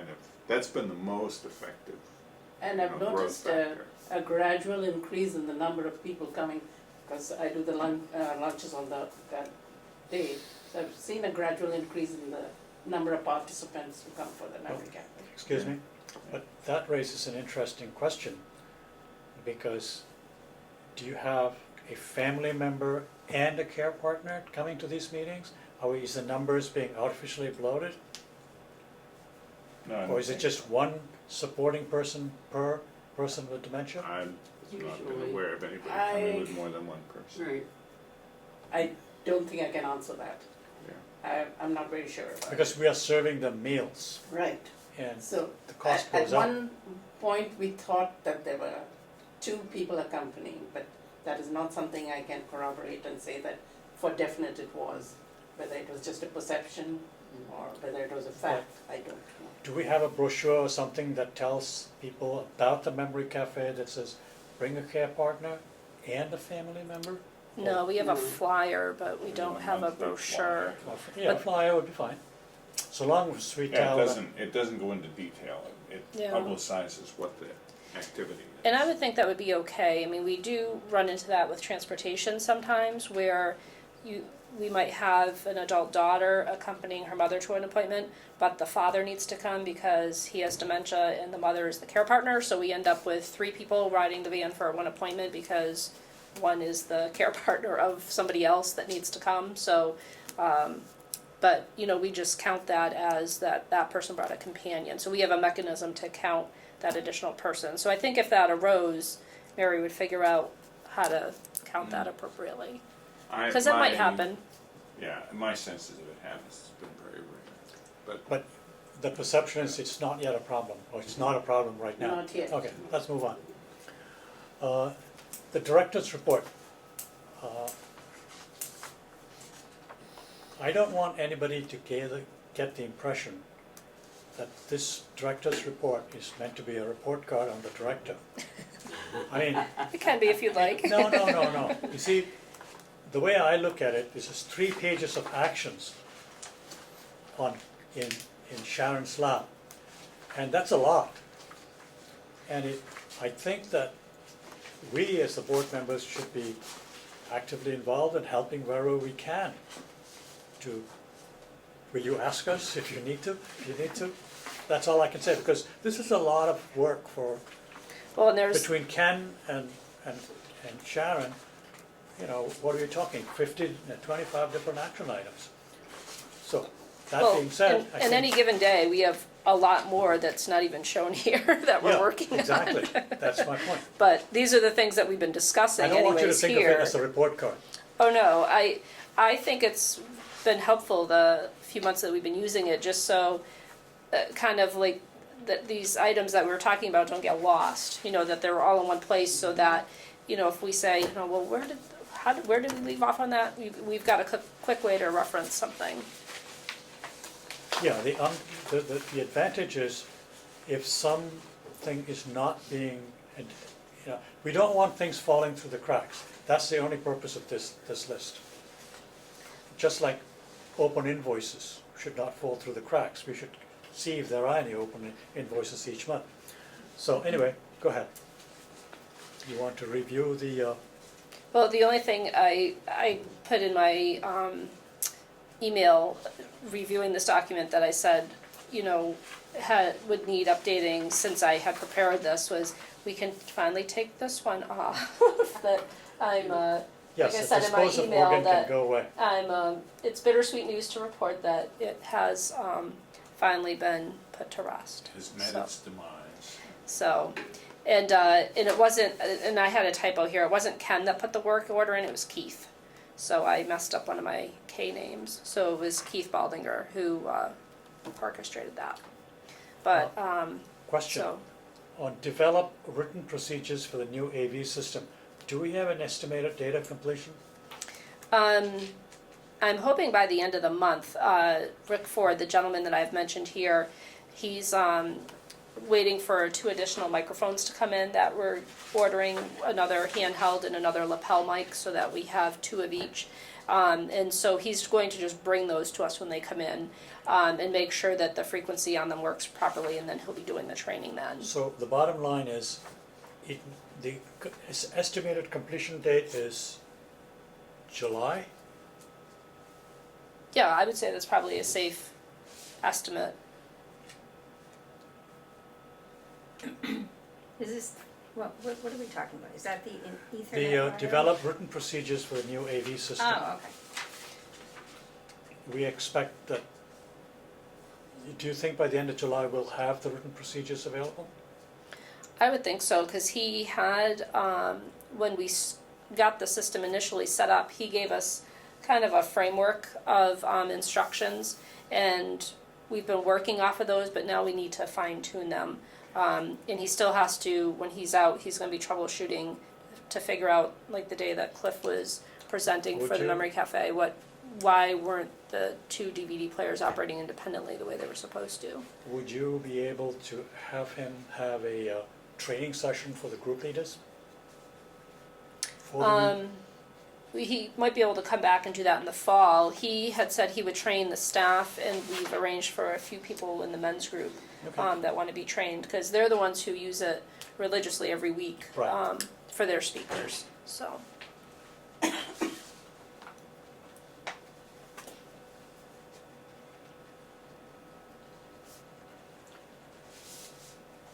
Complete Ethernet wiring. Now, you have, is Keith Baldinger's people going to be building the chase, putting in the connections? Are they going to be terminating the wires? They're going to do that? Or do we need a work order for that, or how do you get that moving? it's going to be coordinated between Keith and John Covey, because it'll be, Yeah, but I understand that part. As far as the actual work goes, but what is the mechanism for getting the process going? I mean, it's already going. We're just waiting for the equipment to come in. So, No, the equipment, the computers cannot be installed until the furniture is done and the wiring is in place. But for the wiring to be in place, there's to be a chase has to be built, drop down the wires from the ceiling, and they have to be terminated in the correct connectors. And it's like you have to have the furniture in place to know where so all of that has to happen together. The furniture has not been ordered yet. No, but it will be by this time next week, cause we need to have the invoice by the Do end we of the need month. to have, could you find out from Keith and John whether the furniture has to be in place before they can do all this carpentry work and the wiring? Yeah, I can ask that. So basically you want something in writing from Keith and or Well, John it as doesn't far have to as be writing, what their could be plan an is. email, Okay, just to know, that things are moving along. I mean, because for them to do the work, I don't know what's the mechanism that authorizes them to do this work. okay, Alright. very good. So the next item is order new computer desks and chairs, install new PCs, we can move on from that. Now, as far as the new PCs go, you said, Ken told me that there's some piece of hardware that has to be in all the town computers. Mark might know about it. I know nothing. That supposedly there's some piece of hardware, and that piece of hardware is back ordered 3 months at Dell. So, Yeah, we will still be able to get the computers, but they may not be working the way that we need them to be until the fall. Cause unfortunately their hands are tied with this part being on back order. and that same problem exists with the My Senior Center computer also. Yes. That they're all waiting for whatever this piece of hardware is. So the alternative that I think we're just gonna have to go with, cause we really can't keep waiting for, at this point, we figured, well, we'll just wait till the end of the fiscal year, and we're gonna, at least we have enough data from all the folks that have been, routinely scanning in, that we'll be able to use averages for our numbers. They won't be exact because of the machine being down, but we can buy a machine from My Senior Center. It's just that it's more money than getting it from a discount through IT. But that's our other option, is to just get it as we need it from My Senior Center myself, and just pay the additional money to do so. But at this point, I think it's important that we have it back up and running for July 1st. So, Right, and we've got the money in the formula, so I think we'll just have to go that route. a lot of people, I was gonna ask that question and have you explain it, because a lot of people have been wondering what's going on, why can't we sign in? Yeah, the whole computer just died one day. It just stopped working. Well, So IT came over and looked at it, and they said it looked like the motherboard had blown. Because it's a touch screen, unfortunately we can't just hook up another computer to it, because it's set up to run off of a touch screen. So then My Senior Center ran some diagnostics on their end, and they said it was definitely the computer itself. So, like I said, we could hook up another computer to it, but if we were to order it through IT, the part that they need to get it to work is on back order, because their contract is with Dell, so all the pieces are Dell. But we can just get a machine through My Senior Center, but it's more. So what are you gonna do, and when will we have something that can be used? The My Senior Center folks have said that they should be able to get us a machine within a week. So my thought is that, Well, we'll have to what's order the it and trade-off get it done. involved here? Are we losing a lot of data by people not being able to sign in? Is that significant? I think thankfully, because this is happening at the end of the fiscal year, we have enough data to do estimates for the weeks that we've lost. But I certainly don't want to start at the beginning of the fiscal year. Neither do I want people to fall out of routine. People have gotten so good at, that's part of their routine. They come in and they scan in. We want to make sure people don't fall out of that and then Right, be and- trying to get everybody back into And it. when you do get it back in, working, I think there should be something in the newsletter saying, It's up and running again. yes, and No. please sign in, Right. because So you think that we will be getting them up and running in September or? No, July? I'd like it to be July. September would, if we wait for IT, it should be up and running by September, but I'd like it to be the beginning of the new fiscal year. When's in the a few fiscal weeks. year? July 1st, We should, yeah. so It's close. we're going to spend the money out of our gift account, Formula, formula account? Oh, that's right, you have the money already in there, Right. right. When I come in, I notice a lot of people don't use their, don't sign in. So when somebody just said, put it in the newsletter, and I think if we explain that it's good for us if they sign in, because it gives us data as who's using it, the center. So I think that'd be really nice if we could have that really front and center in the newsletter. Some people do it on their way out too, but as long as people are scanning one way or another, either if it's easier to do it when they leave versus so they're not rushed. Some people just want to get right into their class and then they take their time and do it on their way out. But as long as they're doing it, that's the important thing. Maybe even have a sign that says, this helps, Yeah. this helps our data. Right. You know, when you sign in, you're helping the senior center, you know, something that says that. So Yeah, that that's they're- actually a good, because I think often we ask people to do things without any explanation. And, you know, we're not 5 years old anymore where we just accept it, like, let's do it. I think we like a rationale. Yeah. And something like this is an important rationale. Well, I and think it's, we had done that in the beginning. Yes, When we we did. started it, we had done that, telling the people that this is mainly for our data when we want to ask the finance committee for more funds. These are the data that we need to present to them, and this is one of the ways. Yeah, And, right. I've personally told people that at times when we could sign in. Yeah, I've told a couple people and they seemed offended that, you know, and I thought to myself, no, if it just had a sign there that Yeah. said, you know, thank you for signing in, because it helps us, rather than, you know. well, and one thing that we could start doing too that people might find interesting is the My Senior Center folks publish a list of statistics, kind of like, almost like our outreach report, kind of like some monthly highlights nationwide. And so because all of our data is going to a web-based system, they're able to see trends that we can't see ourselves. So they'll say, did you know that there was an uptick in yoga participation nationwide this month? And it's just kind of like, oh, that's neat, you know, and for anyone that might be taking that class, they might be like, hey, I was part of that, you know, because our statistics are being fed into that larger picture. So just kind of seeing what's happening nationwide, it's kind of neat too. I have a question. At one point, you were going to ask My Senior Center folks to come in and talk to us about the capabilities of your system and then decide what additional features we could possibly start using.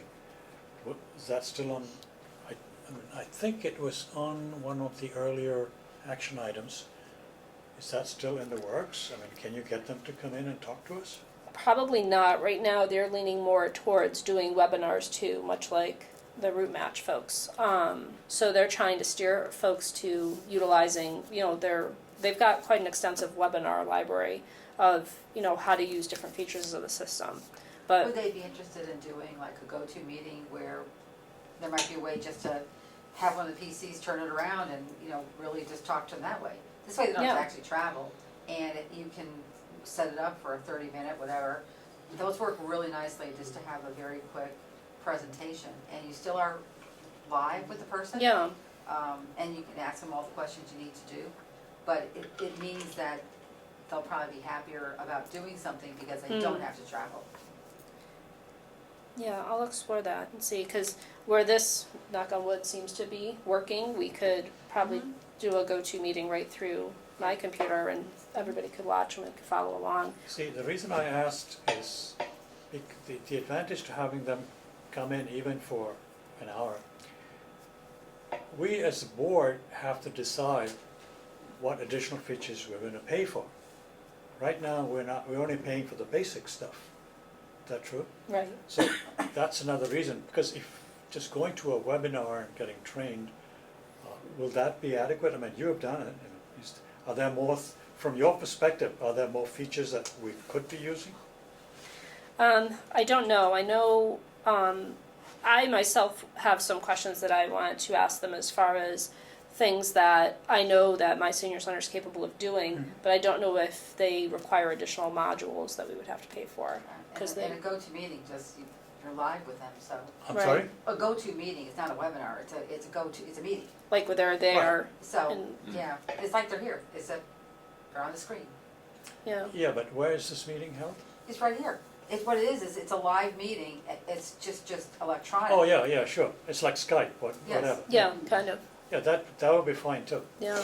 if we can do that.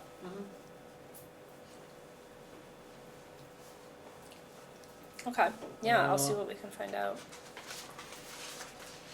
The transportation, I suppose we will have to hold off on that until you've had the additional training that people have had. Yes, Uh, and then we can give an update as to how that went. Because I would assume that once you have the software being used the way it was designed to be used, a lot of this training will fall through, will be overcome by events and, become a lot simpler. Anybody have any questions about extending, well, again, after we get the van. Safety and security, contact fire department, summer walkthrough planned. Well, summer is starting next week. So the chief and I were at a meeting together on Friday, so he's actually gonna be going on a trip, but they're in the process of interviewing 2 people to become new captains, because their captain is retiring, and I said it makes me feel very old, because when I started, one of the captains was, Captain Seth Colby was doing his Boy Scout Eagle Award here for the senior center, so that makes me feel very old. But the chief is excited to, work with us to get that squared away. He's also particularly interested in seeing what I was telling you about last time about what Southgate said, as far as their plan isn't so much an evacuation plan as much as it's a kind of sheltering in place program. So they actually have plans that in an emergency, they don't evacuate the building. It's more moving people from one area of the building to the other to keep them safe. And they said even though our building is smaller, depending on the nature of an emergency, we might want to do the same thing, shepherd everybody to the main hall or whatever. And the chief said that he was very interested in hearing more about that too. So, This is for a fire drill?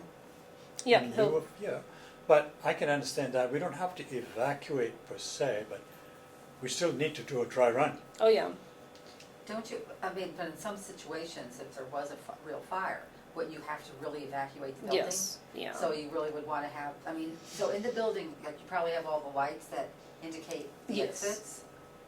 Yeah, the lighted exit lights to the doors. So would, you have 2 plans, at least a plan that shows you are here and this is how you get out? Yeah, we need that. See, the thing is, it would be nice to do it on a Thursday when the place is packed, but on Wednesdays too, right? No, Wednesdays are not as packed. I think Thursdays usually the most number of people here for some reason, because they're having the mice.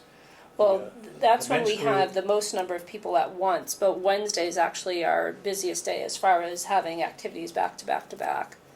But when we have a lot of people in here, and we were to schedule a fire drill, that we need a lot of preparation and information to get people to come in and participate and understand, and somebody has, that requires a lot of planning. So what do you suggest, what do you think, how do you think we should move forward on this? I'll defer to the chief, just because they're used to planning that with different facilities. Yes, will you do that?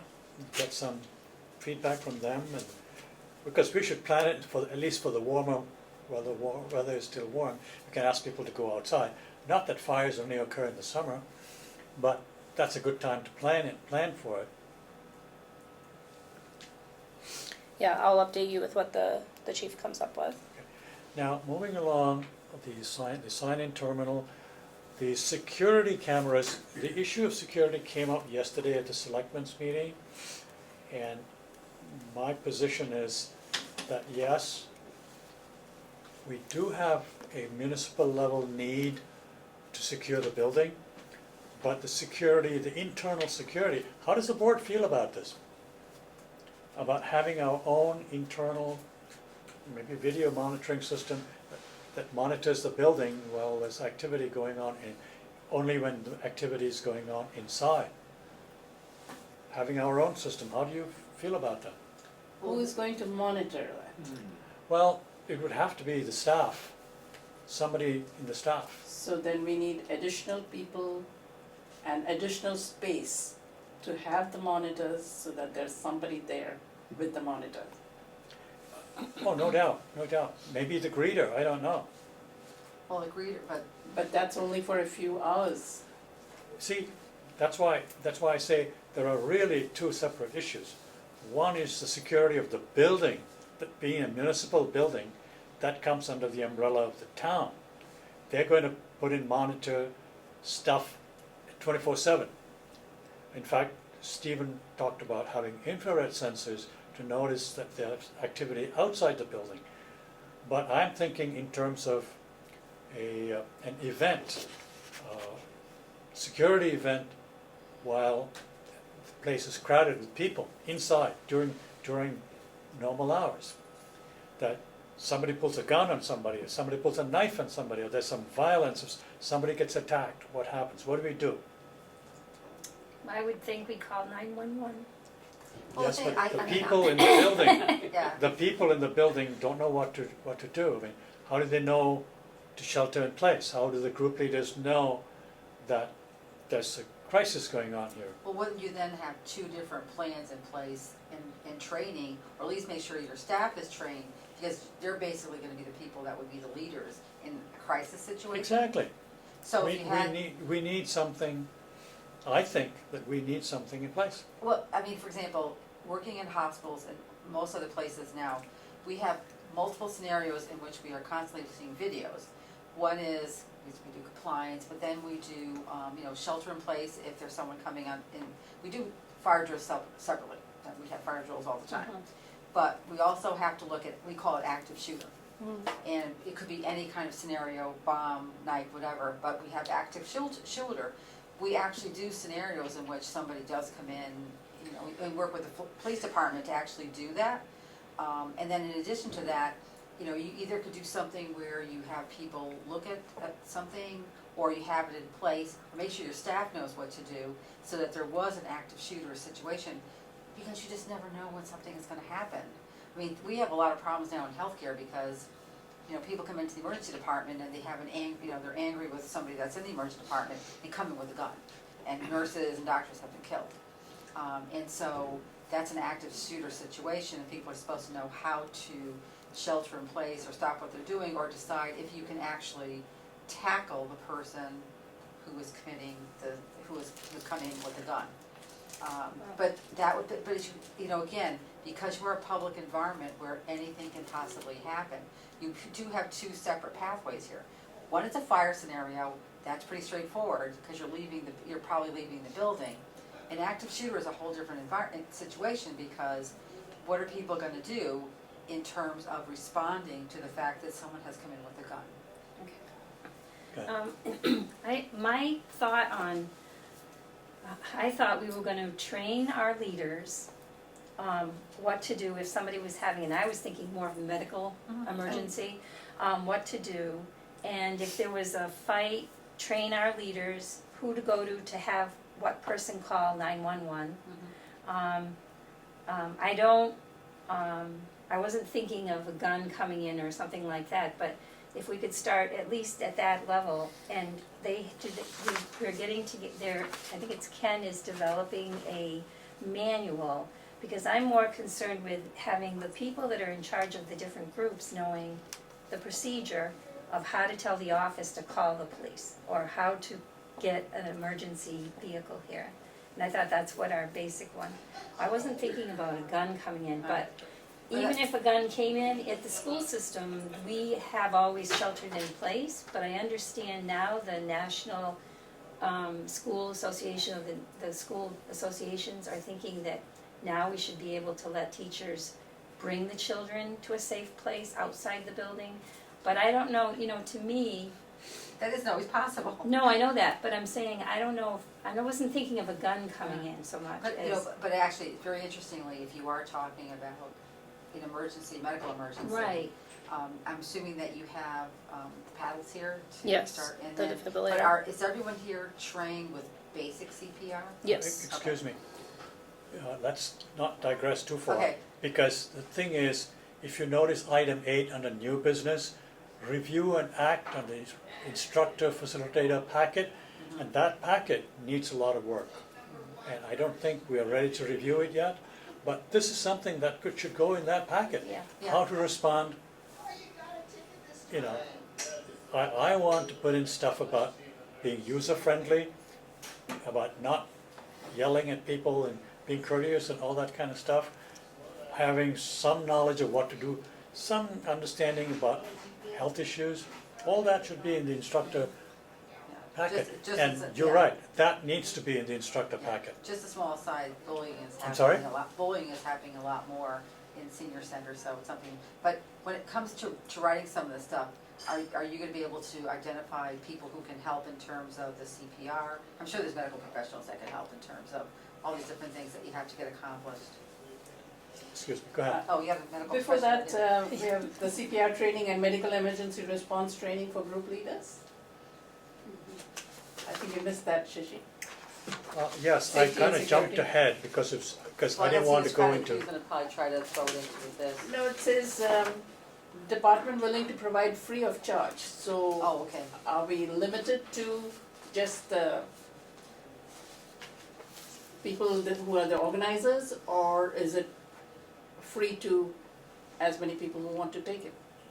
Yes, from what we've been told from the health department, they are willing to, give trainings, here, particularly just, I'm forgetting the actual name of it, but like the hands-only CPR.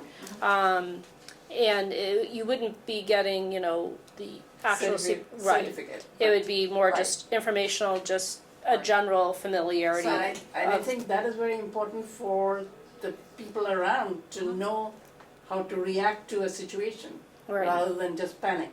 right. So would your fire department be able to help you too, or EMS? Because I just did something in air, I went to something in air, and we went to the fire department, and it was really nice because they had a lot of dummies, like they were able to, so like we each had a dummy in front of us, so you could work on the dummy, and we had a video we were watching at the same time, and you were watching the video, and they told you when to start your compressions, and it gave you a good idea because you actually did the compressions. It is really strenuous. Believe me, it's very strenuous to be actually doing the compressions because you're doing them on a count and you're gonna keep on doing it. And it helps you because then you're also looking at how then do you interact to get someone to run and get the paddles? What are you doing while you're there? I mean, and again, they will tell you, then you also have to have the equipment. If you are gonna do mouth to mouth, because you don't do mouth to mouth, you actually have a little piece of equipment A that you're guard, breathing yeah. into. But it's really helpful if you have a way to have the dummy in front of you instead of another person to actually practice on. And it really gives you a good idea of what it takes to do the That's an compressions. RN right here. We've had that demonstration, hands-on demonstration with dummies here more than once. Okay, And I'm assuming that it will occur again. And they've been very good instructional demonstrations. I've attended more than once. Yeah, for the staff, our training is orchestrated through EMS. And we have that same training with the individual dummies and the video.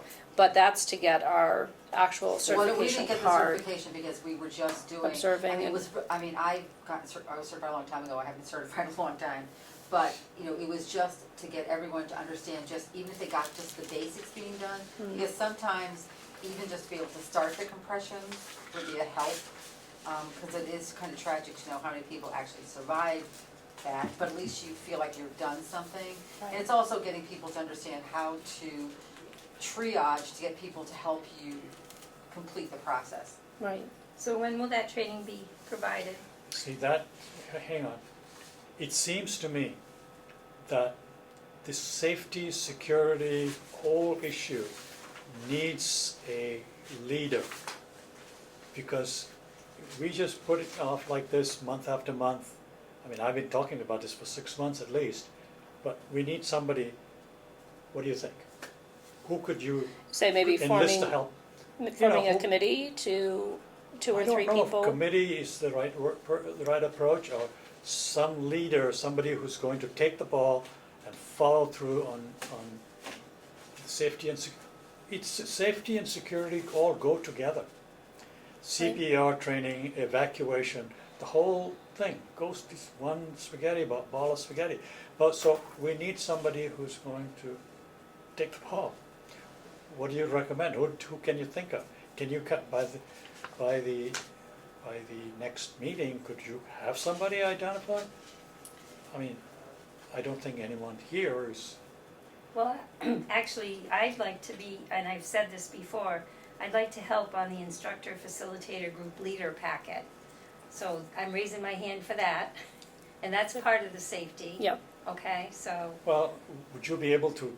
I mean, to facilitate this happening, to get these people moving, get this thing done. well, again, I'm willing to come to whatever there is discussion on the group leader packet, and that's gonna include a lot of the safety Hmm. issues. I don't wanna take on the whole building safety procedure. Well, we need somebody responsible for the building safety and security. Well, the leaders are gonna be a big part of that, the staff's already trained. The leaders are gonna be a big part of that, through the packet, they'll be trained otherwise. Do we have somebody on staff who's officially the security person? No. Well, there's a hole there that needs to be filled. Appoint a go-to person for safety and security issues. I guess You are. if I had to pick somebody, I would probably pick Pat, just because of her background Yes, being a retired definitely. police officer. She already has a very knowledgeable foundation of the network, and Yeah. she's got just a lot of institutional knowledge that she brings to the position. Yeah. So, And she Perhaps- does not panic. no, Sorry? nope, cool as a No cucumber. panicking. Yeah, no, maybe she would be a good, if you're looking for like a staff liaison to A kind of staff- yeah, spearhead. definitely. She would be the first person that comes to mind, just because, again, of her background. Okay, So, that's a good idea. Logical, So, yeah, Okay, excellent. if she'd be willing, she'd be great. I'll let her know she's got a new assignment. And an evacuation procedure should be set well, up. you see, we need a point you person know.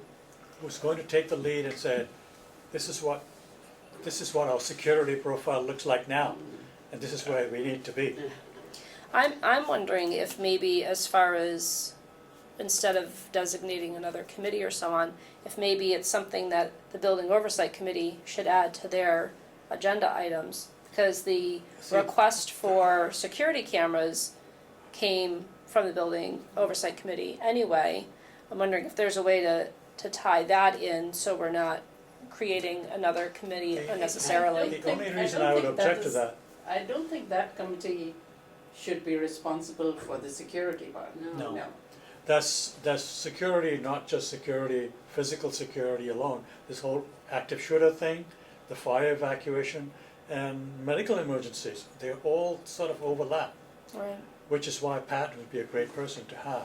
Yeah. As a point person, she may then turn around and say, I need additional support, support from the board, all that kind of stuff.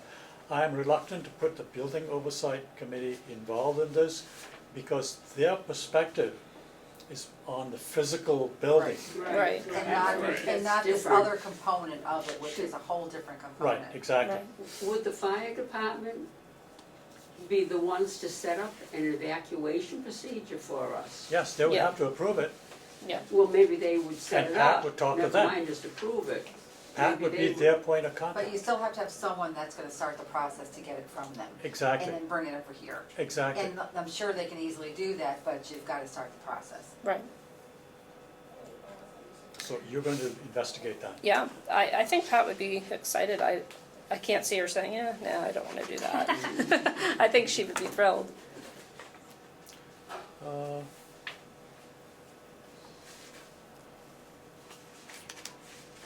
You said that moving along, contact Southgate for copy of the security meeting with Dave Carbonneau.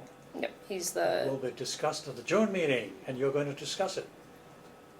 so unfortunately, I don't have too much to discuss right now.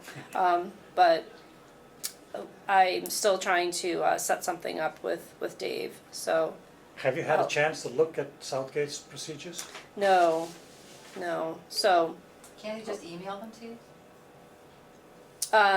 he was actually going to, cause he said that they did have them in a PDF format because that they have to submit them to the state too. So I'll see where that's at. So, Is Dave their executive director or? He's the new executive director at Director. Southgate, so he had just started when I reported last month, when I had called him, he had only been there a week. So he was like, just give me some time to settle in and then we can connect. So, I'll touch base again with him. And also, they have an outreach coordinator, and whose name I'm drawing a blank on right now, but you might also say, how about if your outreach coordinator can work with me, because their part of their role is really to be working with the community. It might have a way to facilitate it and have someone come out and visit you to get that done. are we partnered with Southgate on anything?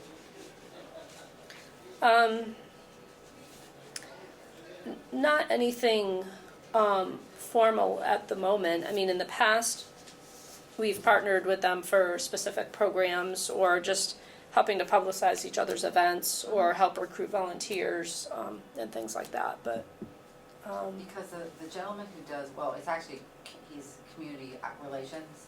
If it's the same person I can think of, and I'll remember his name and actually send it to you. I think he worked with an EMS company a long time ago, not that long ago. So you might have someone who actually understands a lot more. He Oh, just good. moved into another role.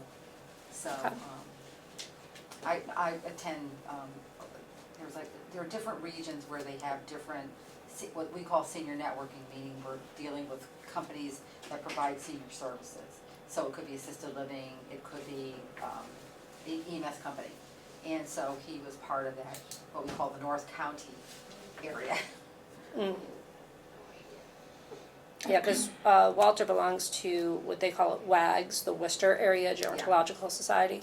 So I'm assuming it's kind of like It's a, something similar, but it's not quite the same thing, because this is, the networking group specifically is networking for business purposes. oh, okay. And Yeah. not, I mean, it's also educational, but it's mostly business purposes. WAGS is very, I wouldn't say social work heavy, but it's more practitioners. right. Oh, there are some business Right, involvement, it- but, yeah, this yeah. is not practitioners. I mean, it could Okay. have practitioners, but it's not really, it's real focus on educating each other and providing some feedback and contacts. Because we help each other out that way, because sometimes you're looking for a physician or something, and you help each other out. And also you market your program. Good, okay. Because, little plug, we have a geriatric psych unit. And that's very hard to find. I know we had somebody here that Walter was assisting that had to be sectioned, that needed evaluation at a geriatric psych unit. And the client had to go to Clinton. That was the closest geri psych unit at the time that had an open bed, was in Clinton. Well, So- actually, we actually get, not to plug, but we actually get patients now, or residents from even Worcester. Oh, I believe it. When you're yeah. looking to find the appropriate setting for someone that needs to have short-term psychiatric evaluation and review, you can just, you go where you can find a bed, and also you know the program. Right. Because you have to have you want a psychiatrist on staff, which we do all the time, because they're interacting with the person all day long. All right, item 7, Friends of the Shrewsbury Senior Center. I think we don't have any report from them yet. I don't believe so, but just to make a little plug for what I know they have going on is that they do have a nice event planned for this month. They have a Dean Martin impersonator that'll be coming, so that should be a lot of fun. And then they will be taking a break for July and August. They won't have a program taking place, and in the meantime, they are still selling cookbooks, and they do plan on having a table ongoing at the farmer's market. The farmer's market starts today, so they will have a table to educate folks on the Friends and sell the cookbooks. Are there any open invoices from them waiting to be paid? For the Friends, Uh-huh. the only one should be the program that I just mentioned, the Dean Martin program. after that occurs, they'll. They send- haven't sent you an invoice yet, No, it has to be after it occurs. okay.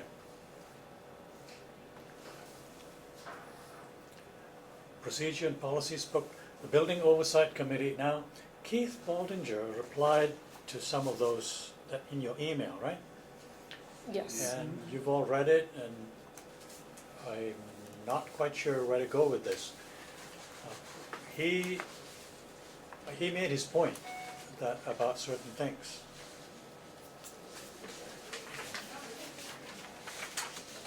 That email of yours, So he touched on 5 points. The issue we've discussed with the toilets, the security cameras, the request for a full-time custodian that the Building Oversight Committee submitted, the bookshelves, which Zoya just mentioned, and requesting a paper cup holder for side B, which is actually something Norma and I talked about too, regarding, people being able to have easy access to be able to drink during exercise programs and so on.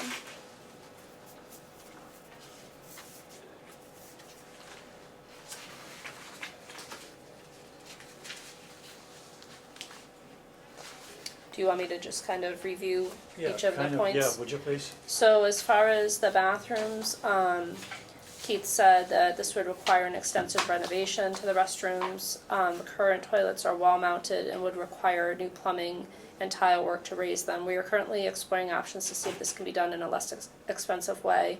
As for the grab bars in the regular stalls, I will be working with the building inspector to determine if there are any clearance requirements that must be in place, and if they will allow us to have grab bars in those stalls. He didn't say it in this email, but he did share with me that that's something that's being reviewed in that feasibility study that is underway. All the restrooms are being looked at. I think we've talked before about having like a unisex family bathroom is something that most municipal buildings are now establishing for a care partner to use with the person they're caring for, regardless of gender or. Can I also bring up another point? I don't know if this has been concerned, but are there also, when you're looking at the bathrooms and grab bars, et cetera, are they also considering whether there are any weight concerns? Because certainly, depending on the weight of an individual who sits on those toilets, well, ones that are attached to walls, sometimes that's an issue. It's gonna sound odd, but like, for example, we have a bariatric surgery program, and you have to make sure that all your bathrooms are on the floor, because if somebody sits on a bathroom, on a toilet, it has to fit a weight. Obviously support their weight. Yes, because the wall could be a problem, and there's nothing more exciting than someone who might cause it to fall down and then they're picking them up.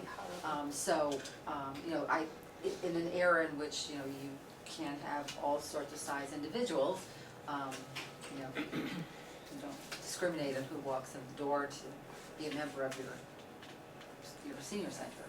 So I don't know if that would be an issue when they're looking at your bathrooms now, because if you're coming up to code, there are different requirements now. Would that be something that'd be part of the feasibility study when we upgrade? Possibly, yeah. Because I know, I forget where it was discussed, but somebody had brought up, I don't know if it was within a board meeting or if it was another meeting, about the self-flushing toilets that Oh, right. another senior center had the self-flushing, which is good for anybody, who might have arthritis or hand Right. issues to be able to Mhm. not have to press on the handle. Yes, it's a sensor. Right. So yeah, as far as I know, the bigger picture is that the whole campus, they'll be looking at the bathrooms. But at least for the short term, that's what Keith's looking into. The security cameras, he said, along with the electronic door or fob system and long-term support for these systems are items that have been discussed for the building. This would be a capital project, and funding would need to be requested through the annual budget process as part of the senior center's budget.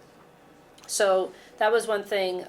I then talked to John Covey about. Ken and I actually had met with him briefly to see if he had it broken down by us, individually as a senior center, and was there a way to kind of parse out, and maybe just have like 2 of the doors be done right now. And the way John explained it is the real expensive part is installing that software and doing the wiring for all of that, and then adding the doors is kind of the cheap part. So he said he could get us some numbers so we'd know what exactly we were looking at, but it's a very costly initial startup process. As far as a request for a full-time custodian for the senior center, currently the town hall, senior center, and the police station, we lost the projector again, are cared for by a full-time senior custodian. This custodian is available as needed and currently assists with daily lunches and room setups at the senior center, and is always a phone call away if there is an issue that needs an immediate response. The building is cleaned nightly by a contract cleaner, which includes a full bathroom and kitchen cleaning, mopping of all VCT flooring, and vacuuming of all the carpet, among other tasks. The Public Buildings Division does not see a need of a full-time custodian to service only the senior center. And again, just kind of a little addition to that. I know in the past I had heard that they kind of have a formula as far as how to determine what type of staffing they need for coverage, and it goes by square footage. So if you have a certain number of square feet, that's why like the schools will have individual custodians because of the size, and why the library has a custodian. So apparently for the square footage of here, the town hall and the police station, it is adequate by whatever standards that they're trying to follow. So I'm guessing that's probably some of the background story to his response. Remove and seek new location for books. And he had said, I was working to secure volunteers to complete this work. We did get a call. Ken is working with a contact of a girls' sports team that is looking for a summer project that would involve them being active. They were thinking of maybe something outside, which of course would have been difficult to do here, where we do have the custodian, but this kind of happened at the same time. It was like, oh, maybe we could have the team do that, and they could dust the bookshelves and get them all washed and cleaned. And so Ken's trying to see if he can coordinate with the leader to see if that's something that the girls would be willing to do, even though it's inside. Maybe they have their heart set on doing something outside, so we'll see. And then last but not least, the paper cup holder. So Keith said he has issued a work order, and that should be done in a couple of weeks. So that was the answer. Work order for what? A paper cup holder on side B for the exercise groups. That was something Norma had said. A lot of people either forget to bring a bottle of water, or Now, what about the grab bars? that goes back to the bathroom. He's gonna Yes. check, he's gonna check on the code for that.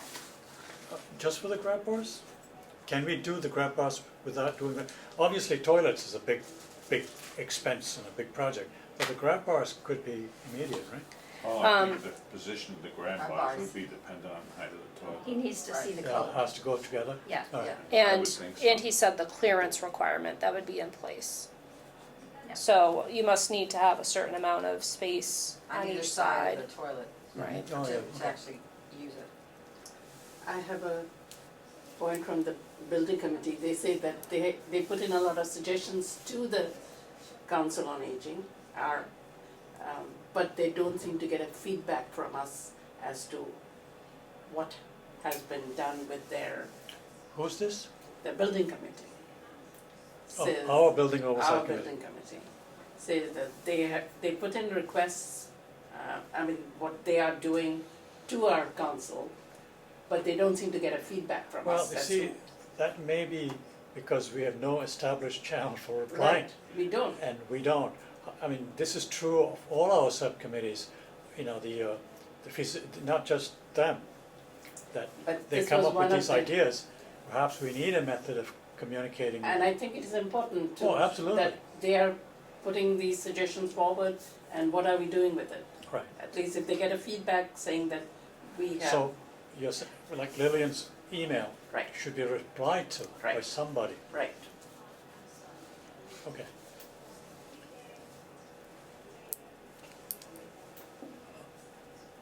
I think we're done. Anybody have anything else? Go ahead. There was Point raised by a couple of people in the kitchen, in the dining area, is that there's no specific timing in the newsletters about when the cafeteria is open or when the senior center is open. What are the hours of the senior center and what are the hours of the cafeteria? I think this needs to be mentioned. Needs to be in this newsletter, yes. Actually, it should tell Ken to put it in the webpage too. Yeah. Okay. You're leaving That's too. it. Well, I have to get back to my livelihood. Well, thank you. Don't forget your certificate. This was a good meeting. Yeah, very good. So the times that were open Yeah, the time the kitchen opens, And the meal times of the site kitchen. opens, The meal site and the senior center. yeah, What people are, go in what are there, working hours? yeah. Okay.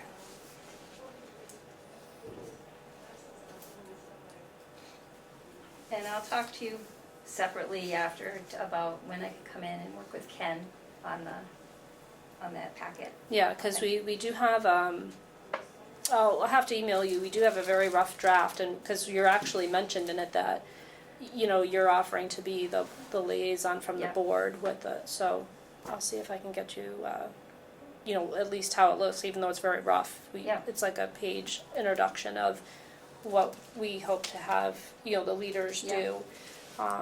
And just kind of like bulleting, you know, to be able to, you know, encourage people to be using My Senior Center to sign in, so we can have accurate counts, that, you know, they'll welcome folks, new folks that come into, you know, we've got a whole kind of like a little list of what we're hoping the leaders will be doing. And when is a good time for Ken and I to get together? So I mean, we'll talk later. Yeah. Yeah. We can figure that out. I don't have any other items on my list that I can see. Anybody else has anything? The only thing that I have to question is, Louise and I talked about it briefly last week. We were thinking maybe we should get a volunteer to take the minutes, to just simply write everything down so that you can participate in the discussion as a board member. How do you feel about that? That would be great. Because I find that I hold back a lot because I'm trying to get the accurate information. Yeah, because other committees within do that. They Yeah. have somebody who's merely writing everything down. Yeah. Everything down. We used to have a scribe. We used to have a scribe, but Yeah. the scribe needs to be replaced now. Oh, okay. Well, I did talk to Kristen about that in supervision to see what her thoughts were, and she thought if everybody was agreeable to it, that I should just designate a staff person to, you know, join our meetings to take the minutes, and then can help me with the different, you know, action items that That we've would be assigned. wonderful. That would That'd be be great. So I would think it would either be Ken or maybe Pat, seeing we've mentioned, you know, Pat with, particularly on this follow-up with the safety items and so on. Or maybe they could rotate depending on what else we have going on at the senior center that day. But to have Ken tied up here, I'm not sure it's a good use of his time. He's got so much on his plate as it is. I'm sure Pat does too. Yeah. How did we Right. get the scribe before? Like, who gave us the scribe? I Well, think she she was- I think she just volunteered. volunteered. Oh, okay.